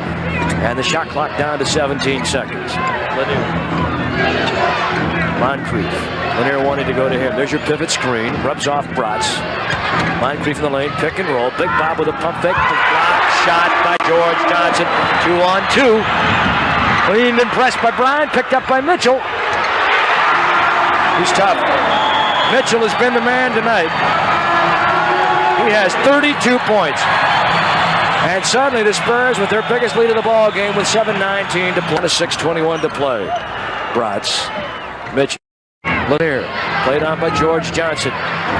Come on, Bob, got to get the lid off and does. Back to within one. And 5 straight points by the Bucks. I recommend it. Some of the fans behind the Bucks bench are giving the team a little bit of a static and one of the officials here just went over there. Our history. 115 to 114. Here's Bratz. Bratz on the baseline on the backdoor drive. That's the third time his presence has been felt going baseline. 2 he scored, 1 he got the assist. Okay. I want to remind you that we may have made a mistake there. March 21 for that Nets day. March 21, not the 14th. I'll be there both. Who said that we were erroneous in that? There's the save by Lister. They lead by 3. They could balloon again. Here's Fegley. He's a shooter. And blocked and foul. As Alton Lister comes over there and nails him, and he gets the foul. Well, Lister came right back there and challenged Fegley, who's a very fine shooter. Here's a guy you do not want to put at the free throw line. Actually, Eddie, now we'll see it again. I thought Fegley really was in a position here to take a very forced shot. As you look at it again, I couldn't tell if he was hit on the arm. Doesn't matter. The official says he was. Puts him on the line. Fegley, as you've indicated, is a fine shooter. 85% career. But this year from the line, he's shooting 76. And he's got one of the 2, and they lead by 4. We're down to 5:15. 118-114. This is it. Bucks have got to score on each of these trips down the floor now. Time is running out. It's been a close game all night. Marcus back picks for Lanier, then goes out on top to get it. Oh, tough pass. That's a tough pass to pull off. George Johnson all the way over the back of Lanier gets the foul. And now for the Spurs, they have just picked up another team foul, and that is number 3 on them. And he's in. Gervin back in. Oh, boy. Yeah, you see how Stan substituted him, got him his rest, and here he is. Fegley out in that situation. The Bucks trying to get the ball to Lanier inside after a back screen was set on the line for him. There he is. Good pass by Junior Bridgman. Beautiful flashing across the lane. Nice pass, and Lanier with good hands for a big man banked it in. He's got 22. And he also held George Johnson on his back. Did not allow him to come up and play the passing lane. 118-116. Banks. Banks looks to the back door. Cutter's nobody there. Bratz has to come over. There's your jump switch. Marcus is out on Bratz. Now you got a mismatch. And it's Banks on, what do we have? Alton Lister. And they'll get Mike Mitchell a foul. And the Spurs will side front the inbound. That is 4 on Milwaukee with 4:37 to play. And Banks will inbound the ball. Picking up the action here, folks. Milwaukee with 2 timeouts remaining in San Antonio with 3. Those are some important numbers to keep in mind. Bratz, they want to get to Gervin. They flash him weak side. Banks to the back door. Sealed off. That was Lanier. Good move by Lanier and knocks the ball out of bounds. And back to San Antonio. Lanier dropped down. He sunk down deep that time and took the play away from Banks. There was no foul and then knocked the ball away. Now, it's quite obvious that the Spurs are looking for Mitchell or the Iceman, George Gervin. The Bucks have done an excellent job the last couple of times of shutting that down except for the foul. And therefore, a guy like Banks or Bratz has then been taking it and looking for his shot as last resort. Now look at Junior playing Bratz out high, trying to force him to go back to that right hand. Don't want to give him a left. He's a natural left-hander. There's your screen. Mitchell's been hot. Now there's a situation. He just pops out on the screen, and I think with Mickey and Marcus over there, they need to switch. It doesn't matter if they switch. The top man has to go out in the corner on Mitchell. Scott May unavailable. Pulled hamstring. By 4. Bridgman forcing it a little deep, and nobody there to get the rebound. 120 to 116. Their biggest lead has been 6. The Bucks likewise. It's been that kind of a game. Bratz, he's done a pretty good job. Olberding has not been available. Neither has Paul Griffin. 2 big forwards. That's Banks. Oh boy. Had time. Ball knocked away. They've got it back. Mitchell can't stop him. Hangs in the lip of the rim. There's Mitchell again. All right, Eddie. If you'll recall, about 7-8 minutes ago, I said, or more, about 9 minutes ago, I said one of the things the Bucks have to be very careful. Run some beautiful plays to get Lanier the ball in deep position. He's fouled that time. Oh, ooh, rolled it. He knew it. He lays right in there. And Bob Lanier with 24. Free throw shooting, Milwaukee right now is 22 of 30. They've missed 8, and those are big, while San Antonio is 21 of 24. Eddie, with Gervin and Mitchell and the offensive players they are, you sure don't want to go down to a last-second shot with them having the ball. Here's Bratz. They want to go to Gervin. They've isolated him. He's 1-on-1, now 1-on-2. He's got every shot you can imagine and then some. He had 3 people on him. Left-handed scoop. Yeah, he just comes up with shots you wouldn't believe. And Brian Winters at the other end on Bratz. I like that matchup, John. I think that he can light Bratz up pretty good. All night long, and you know he can. He can get that shot, even though that was still a tough shot. Bratz is a good defensive player, but once you get him into position, you can shoot over him, and it's 2:30 to play in this game. Okay, look where they set up Gervin now. He's low box right, played by Moncrief. There's Bratz. Brian plays him over the pick by Mike Mitchell. Now the step-out switch, and you've got Mitchell all by himself, and a foul call on Mickey Johnson, and that's a bad one, John. That's 5. And they put the worst man they could possibly put at the line there for San Antonio. And Mickey Johnson, I believe, is fouled out of the game. Mickey Johnson has fouled out of the ball game, and that is the worst man that they could put at the line. Okay, Mickey's upset with that, but I think they had to make this call. He does a great job of trying to get there to cut off the baseline. Now look, Brian's up on Bratz. Bratz works the baseline well. Look at that quick move. Went right by Brian in that situation. Mickey tries to cut it off. He gets the foul. It was a good call. Hate to see it go, Mick, but it was. So Mickey fouls out of the ball game. It's 124-120. They can go ahead by 6 with 2:37. Boy, they have funny-looking 7s on their scoreboard. Bratz spins out flat. Boy, I'm telling you, Bratz, he had no trajectory on that shot at all. Nelly and Killalay. Killalay will be talking to the defense. Becomes very important from this point on. And everyone else. Killer is vocal out here, and he really does talk to him. Bratz normally does not get good arc on his ball, but he normally shoots it pretty well. Yeah, but he was a lot softer on the second one than he was the first. He threw up a real brick. 125-120. Bryant, oh boy, deflected momentarily. My goodness, he does it again. The Bucks had about 5 options off of that offensive set. The first 2 didn't work. He has 20. Got a hold. Winters with 20, and it's down to a 3-point game. Can't trade hoops, Eddie. Got to shut him down. And Cummings is getting set to come back in for scoring purposes. Now they're going to try and clear out and get a little one-on-one game going. Double team, Mitchell, and a foul. They double him up, and the foul will be on whom? Well, it's either on Bob Lanier or Marcus, as Lanier came over nicely to give that double team help. Lanier comes out of the ball game. Pat Cummings comes in. Bob Lanier can't believe he's being removed. In just a few minutes, we'll be naming the Miller Highlight Channel 18 Player of the Game. A $100 donation will be made to the MAC Fund, Midwest Athletes Against Childhood Cancer, in the name of tonight's most valuable Buck. No question about who the most valuable Spur is. Mike Mitchell with 37 points so far. That's 1 better than his former season high. Look at the rainbow he throws up. 127-122, and time is not an ally. The hourglass is tilted, and the Bucks are running out of sand. 127-122. Moncrief, Quinn Buckner. Mike Bratz is on him. Mitchell is denying Marcus the inside. On the come around, they double him up. Tough. He's been tough all night. He hit it again. Oh my goodness. Oh my. Is he amazing? Eddie, the Spurs knew where the ball was going. They tried to double him up. Everyone in the building knew where it was going. Brian still gets it. But now again, 1:20 to go. You cannot trade hoops. Well, this is where they have to stop him, Johnny Mac. You're right. No trading hoops here. They've got Brian on Gervin. They've got to get help on him. Marcus Gervin, tough, off the glass. Bucks have got it. Here they come. They have a 4-1 goal rush. Bratz is back in the middle. Oh, no! Blew it. They blew the opportunity. Oh, my. I'm out. Oh, boy. It's a 1-point game, and now it's up just for a second. Get it to Buckner, and then let him make the play right or left. That's hindsight, right? That's 100% always. Now let's see. There very long. Lanier was in during that last exchange also. George Johnson, Mike Bratz, who's played a lot, Gene Banks. Got to get it in within 5, and there it is. Remember, 1:02 to play. Three-pointer, Brian Winters. He's been red hot. He's got 2 more. My goodness. It's down to a 2-pointer with 55 seconds to play. Eddie, that was 4-point range. Is he amazing? Oh. He's got the radar up tonight. They've got to hold him now, Johnny Mac. This is the big trip down the floor. Now, that's the man they want to get it to. Look at him. He doesn't even sweat. Well, that's scary. I'll tell you, that's scary. No, it is. When you play all that time and don't sweat, man, you got a bionic person. Who's got it? Oh, baby, they've got it. 129, 127. What a ball game here tonight. Brian got to get 2, Marcus. Here's that hot pretzel. And a foul. And a chance to tie it right here. I can't believe it. Oh, Eddie, I'm getting excited. I can tell. All right, Don Nelson was up yelling, go. There for a moment when the Bucks did get the ball back.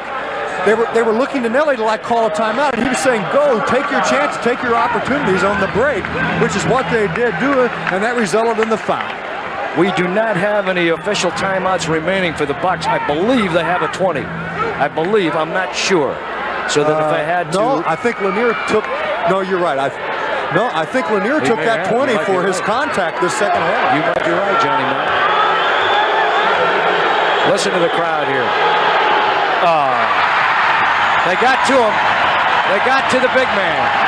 22 seconds to play in the ball game, and you know that San Antonio is going to sit on it. 1-point game.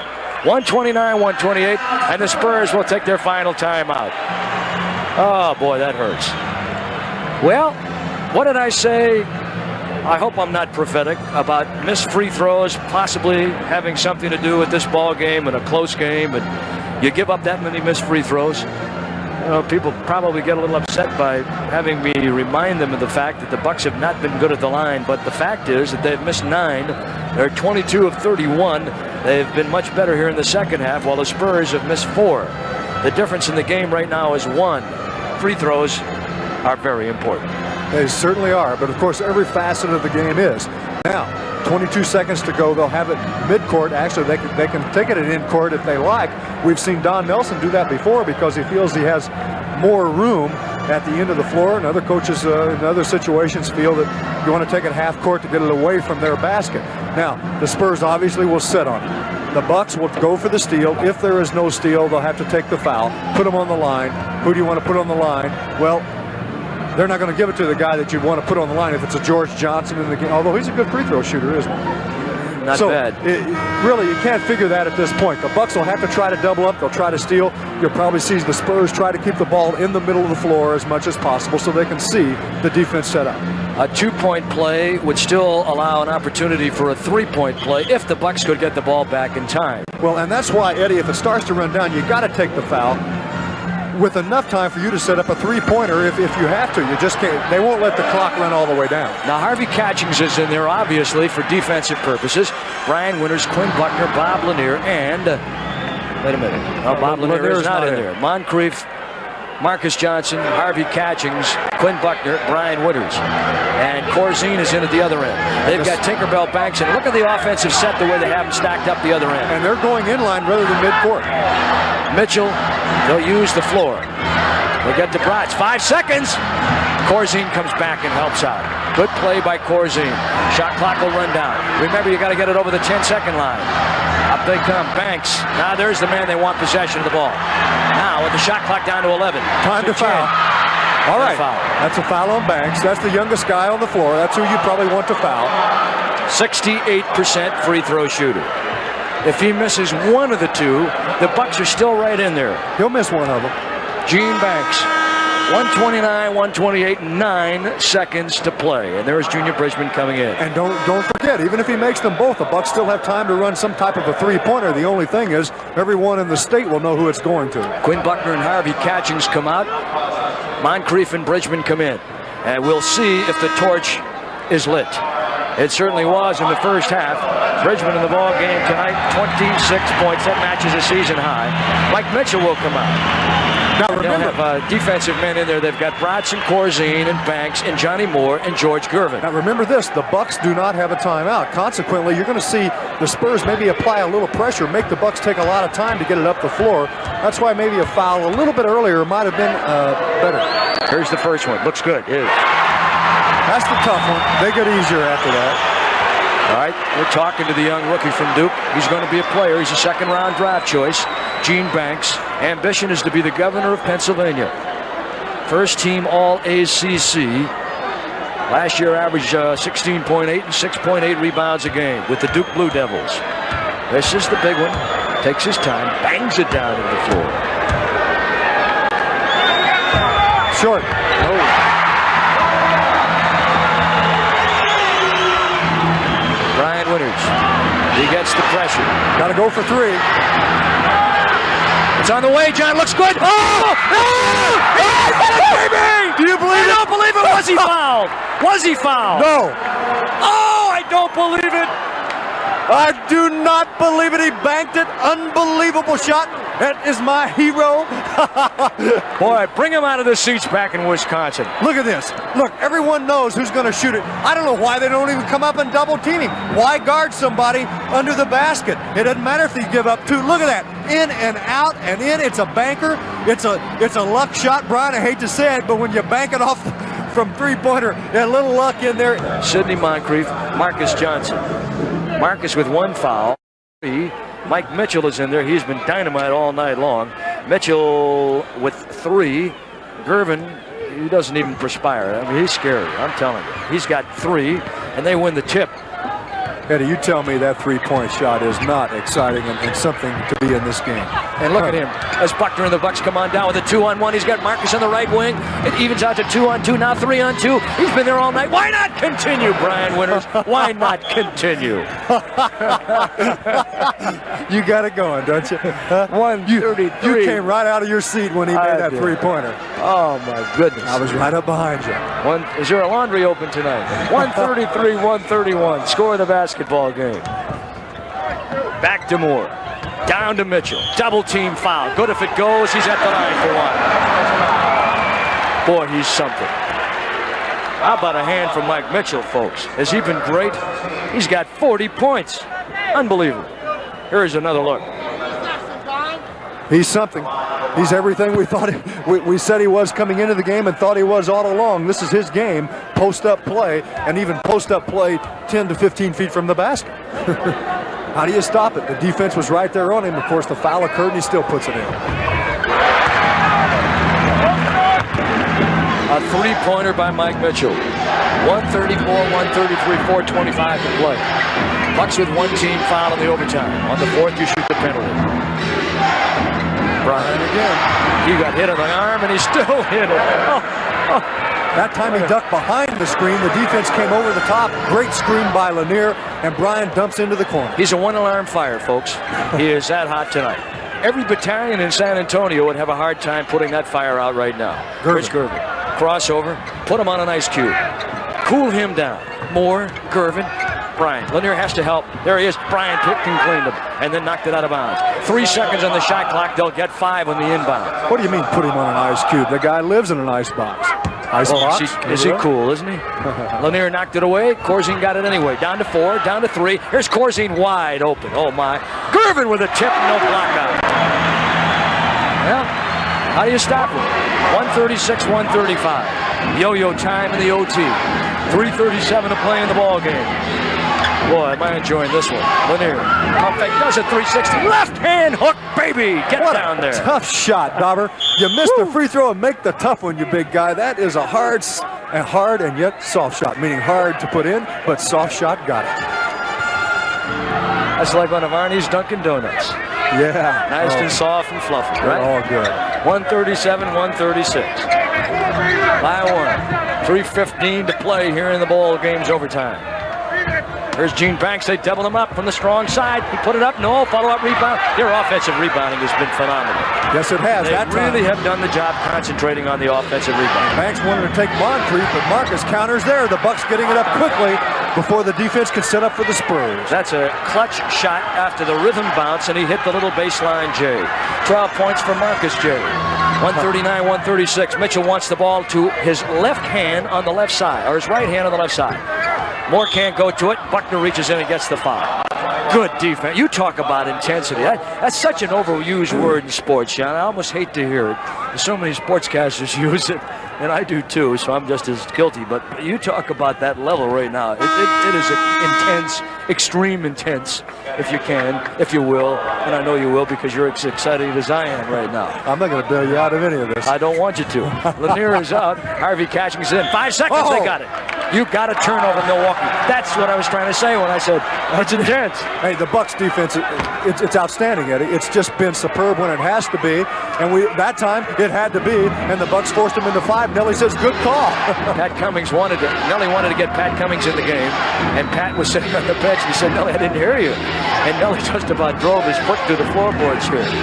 139, 136 to score the ball game. Marcus to Harden. That's not the man you want to shoot the ball. That's who we wanted to get him in for, just for the offensive set. Shot clock to 2, 2-1. Marcus, he forces one. Rim. And the rebound by Corzine. Good block out by Corzine. Could have used that hoop. 2:10 to play. Johnny Mack in the overtime. Moore with that quick pedal to the middle. Gervin, lean in. It's on the way. Air special. Who's got it? Corzine. Oh, boy. Corzine. They've got to get somebody in on him. 139, 138. Black him out. Buckner. Rainbow, baby. And we're doing a lot of screaming tonight, folks, but I think it calls for it. Once in a while, you got to let it all hang out, right? Well, that is exciting. Buckner that time did not even give it a second thought. He came up with that good rhythm to put it in. Now they're going to go to that man. Gervin had his foot stepped on by Bryant. That's a pretty good ploy right there. That's right. That's a good ploy. Lane to the floor, hook feed, Buckner. Oh, man, what a pass by Bryant. What else can he do? Left hand, no look, slingshot feed. Don't count the hay in the barn yet. Oh, hay in the barn. That's right. Don't let the horse out of the barn. Isn't that what they used to say down in Brown County? Yeah, oh, sure. All right, here we go. They have Marcus Bryant, Buckner, and Moncrief. Gervin all by himself. Look at them step up on the D. That's good if it goes. It won't. He is uncanny. He's like a mole digging his way through the defense. That time he just has to lower his head. The Bucks come up and double team him well. The Bucks have played him superbly tonight at the defensive end. Now watch it here. They ran a set play that the Bucks took away pretty nicely. Now it's broken down, and you just go to the man that can orchestrate very well. He's an artist. He'll get 2 shots, Johnny Mack. That's the 3rd team foul for the Bucks. They have nothing left now. Any other foul from here on, 1 plus the penalty. The Spurs have no team fouls. That could be a factor also. We're down to 127. Iceman, 29 points. He had 10 at halftime. He had 33 the first time they played. 140 to 133. That's his average, 33. All these trips down are important, says Stan Albeck. Tighten up on the D. This is what he's got to be most proud of, I think, with this team. Even though there's a lot of points up there tonight, they can play the D when they have to. And they have to now. 7 on the shot. Come on, Sidney. Got the thrust into the attacking zone. There it is. Tough shot. Tough shot. Defense was there. They can draw to within 1. Here they go with Moore. Corzine trying to fill out the break. Nice move by Johnny Moore. Corzine. They call the foul. Boy, oh boy. I don't know. You know, Moore that time, really, he threw up a hope. That was a bad shot. He got out of a lot of trouble because the official called the foul. And Moncrief, I don't know. He threw up a bad shot at the other end. What I was saying is Moncrief was going to the official saying something to him. I don't think he agreed with it. Look at that push off on Moore there. That could have been a foul. Look at this. Now, who should that be on? Offense or defense? I'll tell you, that was a weak call. That was. If anything, it probably was on the offensive player. We're getting a little emotional, perhaps, but then again, we're being honest. I thought it was a weak call. First of all, he pushed Buckner off with the arm, and then he jumped into Moncrief. I thought, okay, all right. Johnny Moore, he misses the first. He gets the second. It's a 2-point ball game. It's 143 to 141. 52 seconds to play. Let's get one here. Remember, the Bucks are home Wednesday against Chicago, and plenty of ducats are available. We want to see this team before playoff time because they are a good basketball club. I'm talking about the Bucks. On top, they go to Lanier. They try and run Bryant back door. There he is, tough behind the basket. How does he do it? I can't believe that man is even real tonight. He's got 34 points. He's by. Stephen Dane LeDuc here down in San Antonio. Don Nelson with Quinn Buckner, Bob Lanier, Brian Winters, Marcus Johnson, Sidney Moncrief. They come back in with Gene Banks, Johnny Moore, Mike Mitchell, Dave Corzine and the Iceman George Gervin. 36 seconds to play. Milwaukee by 4. Let's set the stage. The Spurs will want to get a shot fairly quickly so that the Bucks will have to take one at the other end, and the Spurs will have an opportunity to get it back. How about that 5-second inbound violation? Looks big. Gervin pops off the screen. That's it. I mean, he fired that baby off the glass. You talk about quick draw. He is incredible. He is incredible, and they have time now. Even if the Bucks run the clock down and miss, the Spurs will have time to get a good shot. This is the biggest trip down the floor tonight, with the exception of the one that Bryant put up with 1 second to play from 28 feet out. I don't think they have any timeouts left, though, Eddie. That means they couldn't get it at midcourt. There's your big man. That's the man I want right there. They got it back. Here they come. 9 seconds remaining. They can tie it right here. They're going to call a timeout. 20. He's got to get it in and almost did not. He walked. 5 seconds. There's Mitchell. He's lit the house up tonight. Corzine deep in the corner. Oh, my goodness. Mitchell. Overtime. Second overtime. Second overtime. Corzine with Bratz. And the Bucks win the tap. Now they've got to really put some heat on. The Spurs team has played outstanding basketball.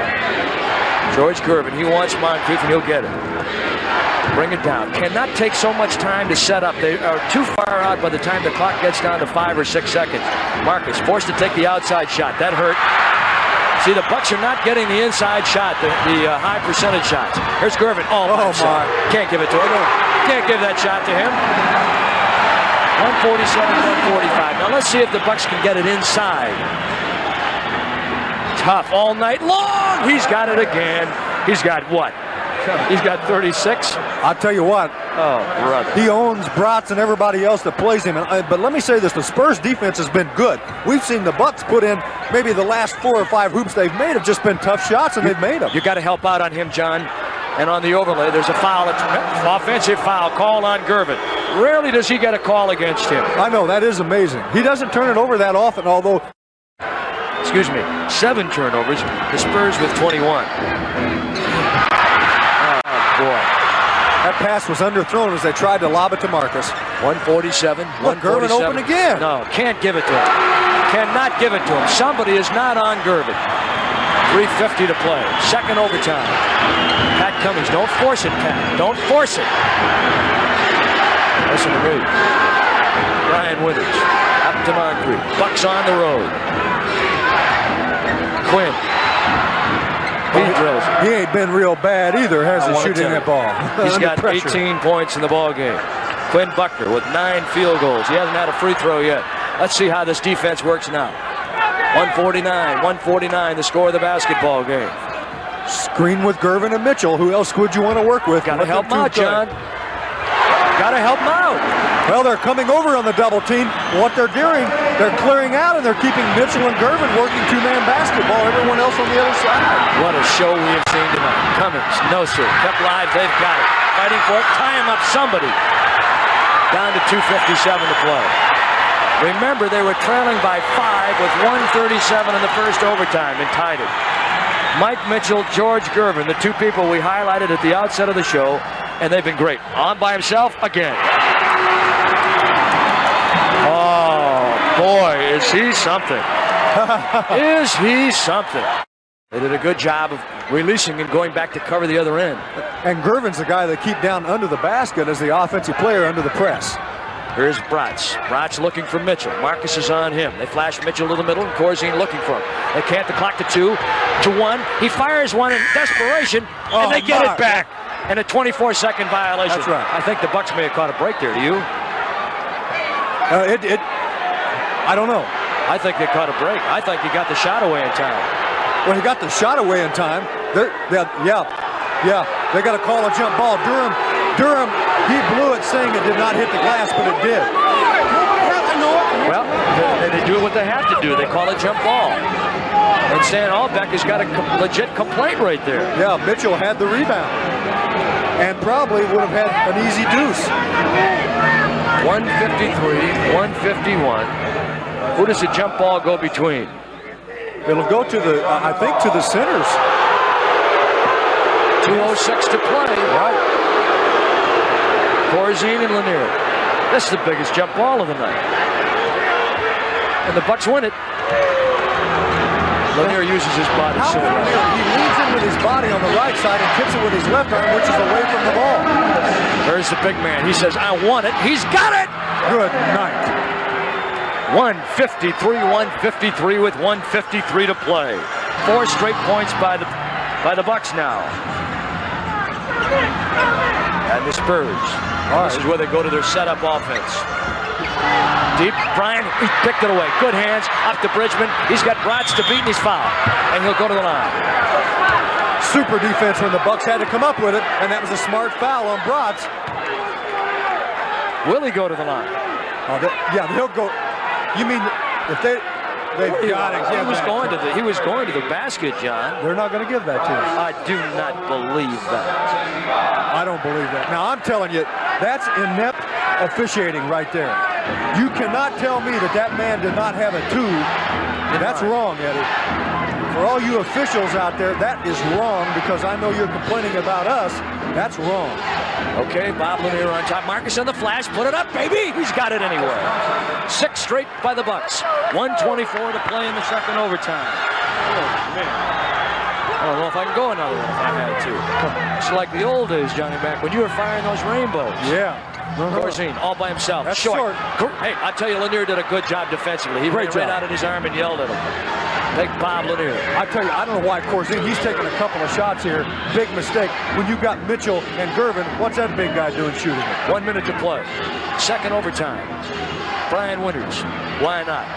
Down to 8, to 7, to 6. In his face. Is it there? Oh, my gosh, I don't believe it.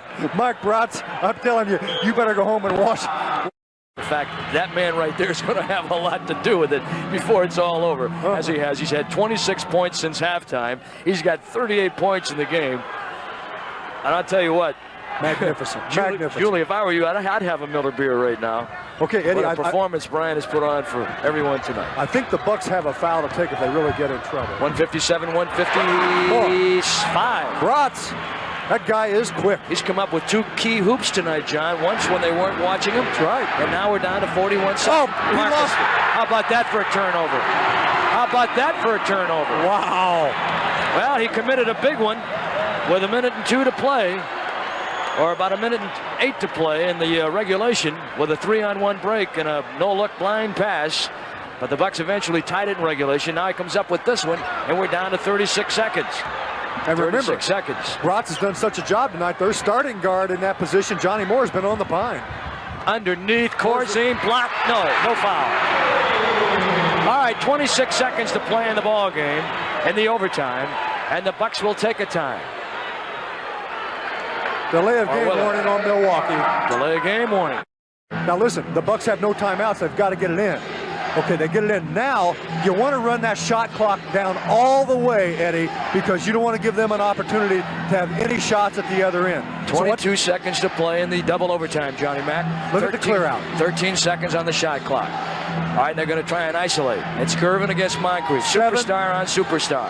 6 seconds. 7. Pardon me. There it is. Oh, okay. Triple overtime. This might be 4. 157, 157. I bet Bob Wolf's got the answer to that one. Here is Brian Winters now. He'll bring it on. He has been incredible. Mike Bratz. Well, if they're tired out there, they're playing on adrenaline at this point and loving it. Harvey catching Marcus Johnson, a double screen set for Junior. There it is, and a foul. And they called the foul, but it was a little late. Offensive foul. Offensive foul. Big call by Terry Bull Durham. Marcus Johnson got the offensive foul. They said he moved into the screen. It's only Marcus's second foul of the night. That's Banks. Tough shot. Look at them bang the boards. We got a loose ball foul, and it's called against Corzine. Corzine doesn't want to believe it. I'll tell you something, John. When I saw Corzine play at DePaul, I had no idea that he would turn into being a decent NBA player. I thought he was just another big kid that rumbled up and down the floors in college. But he's getting a lot of the playing time here. He really is. And that's what's helped make him the player that he has become. I didn't think he could do it either. Brian's trying to find a way to get the ball to somebody, and he may have to do it alone. Junior over Bratz. Oh, boy. Harvey can't get a hold of it. 157, 157. Well, we've played a minute and no one has scored yet in the triple overtime. Third overtime, Bob Lanier will get a call. Both these teams have had to come back down by 4 or 5 points in each of the overtimes in order to get to this point. Here's Banks. He's going to shoot it again. Boy, he's taking some shots, John. And here's Gervin. Jump ball.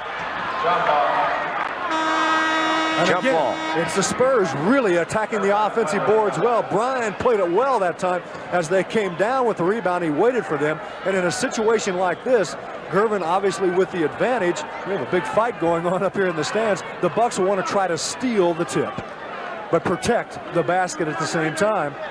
Gervin at 6'8", Bryan at 6'4.5" or 5.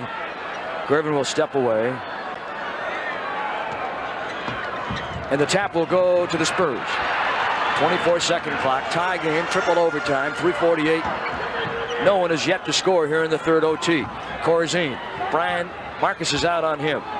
They're trying to find Gervin. There he is, three-point range. He hit it. I mean, he hits from everywhere. But he was right on the line, just over the line, John, so he gets 2. Is he something? 42 points. He had 48 against the Celtics the other night. And he had 10 at halftime. And that was regular 48 minutes. That was not any overtime. Brian Winters. Missed that one? No.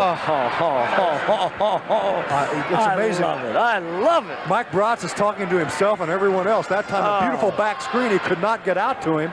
And his teammates really not giving him much help all night long on Brian Winters. You think that Bratz is going to turn over at 4 in the morning and see Brian Winters' arm in his face? It depends on if he wins or loses. He's going to have nightmares about this one. How about that guy? Left-hand hook by Gervin. Every shot that ever was conceived and then some. Yeah, everyone's going to see him. They double up Junior. He's got to get rid of the ball. Back to the weak side. Bryan on Bratz. Great. Well, that's not there. That was blocked. That was blocked. And the crowd going nuts because finally Brian Winters missed one. He didn't miss it. It was blocked. There's a difference. 161, 159. Every trip down the floor means so doggone much. They got to keep it away from Gervin. And here's another guy that can shoot. Yeah, but he's missed some big ones. Foul Loose on ball Bryan. foul. Loose ball foul. It's on Bryan. Is it on Moncrief? Moncrief. Oh, man. This is a drainer. This is a drainer.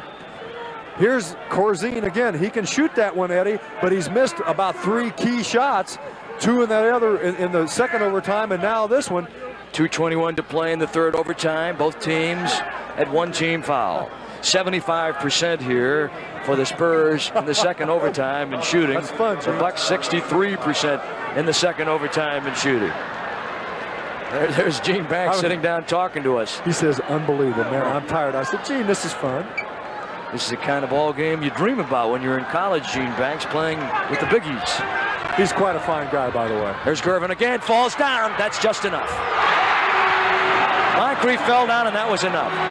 There's a guy that's chewing on his mustache and clapping his hands at the same time. Do it. That other guy's having a hard time getting in step. And part of the throng here. Well, I love 12,000. that music. They have some great music down here. Toe tapping. This is exciting. I'm telling you. Listen to this crowd.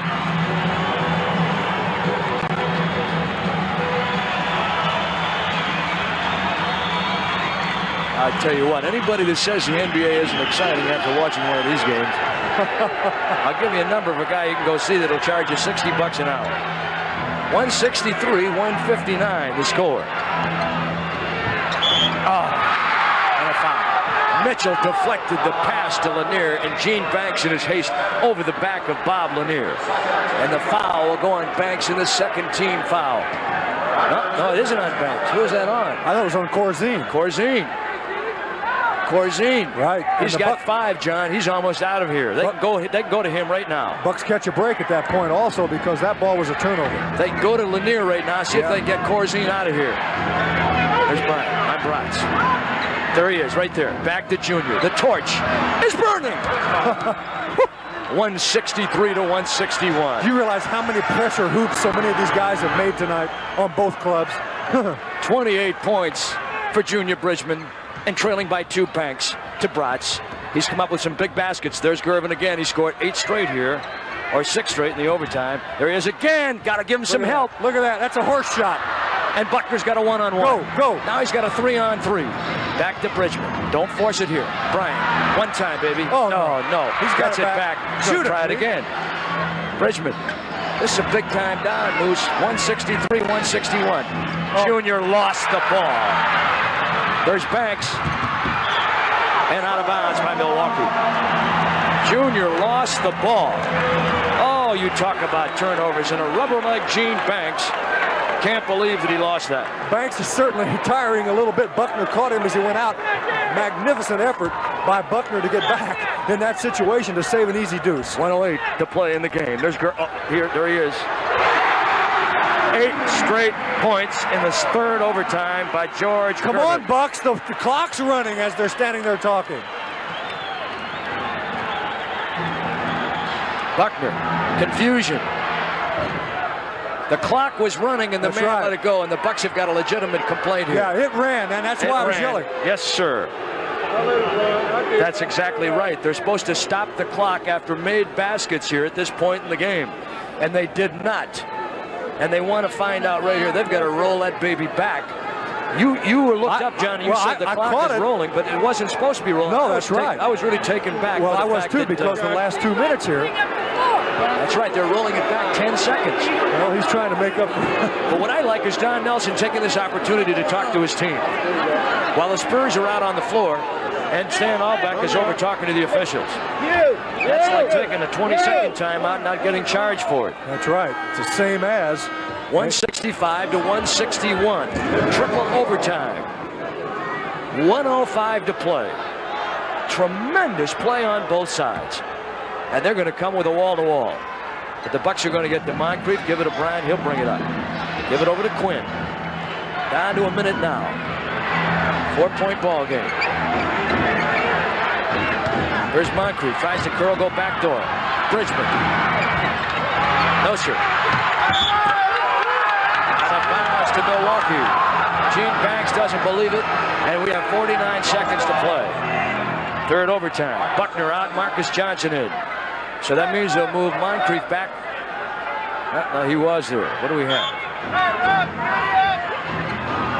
No, Moncrief was playing forward in that situation. Okay. All right. Bryant. Leap in leaner. Off the iron. Volleyball time. Who's got it? And a foul called against the Spurs. No, I think it was on Bob Lanier. Loose ball foul on Bob Lanier for tipping it out that time. Yeah. All right, 41 seconds to play in it. Bucks in trouble now, Eddie. Brian with the lean in that time. You see the Bucks and the Spurs keep it alive. Lanier with the foul right there. Brian Winters has missed his last 3 fouls, or last 3 shots. Now the Bucks are trying to foul somebody to get the ball back. They need it right here. There's Mitchell. He's all by himself. Oh, big rebound by Banks. And they've done it quite a bit tonight. Now they can eat the clock up. The Bucks in trouble, 4 down.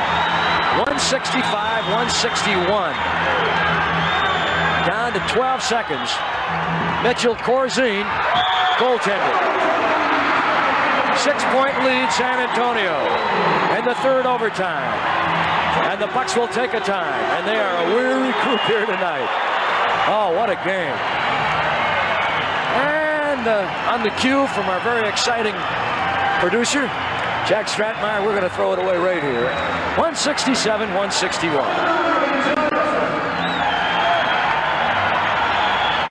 This is the third overtime, folks, if you just joined. Bucks have established a new record for most points scored in any kind of a game.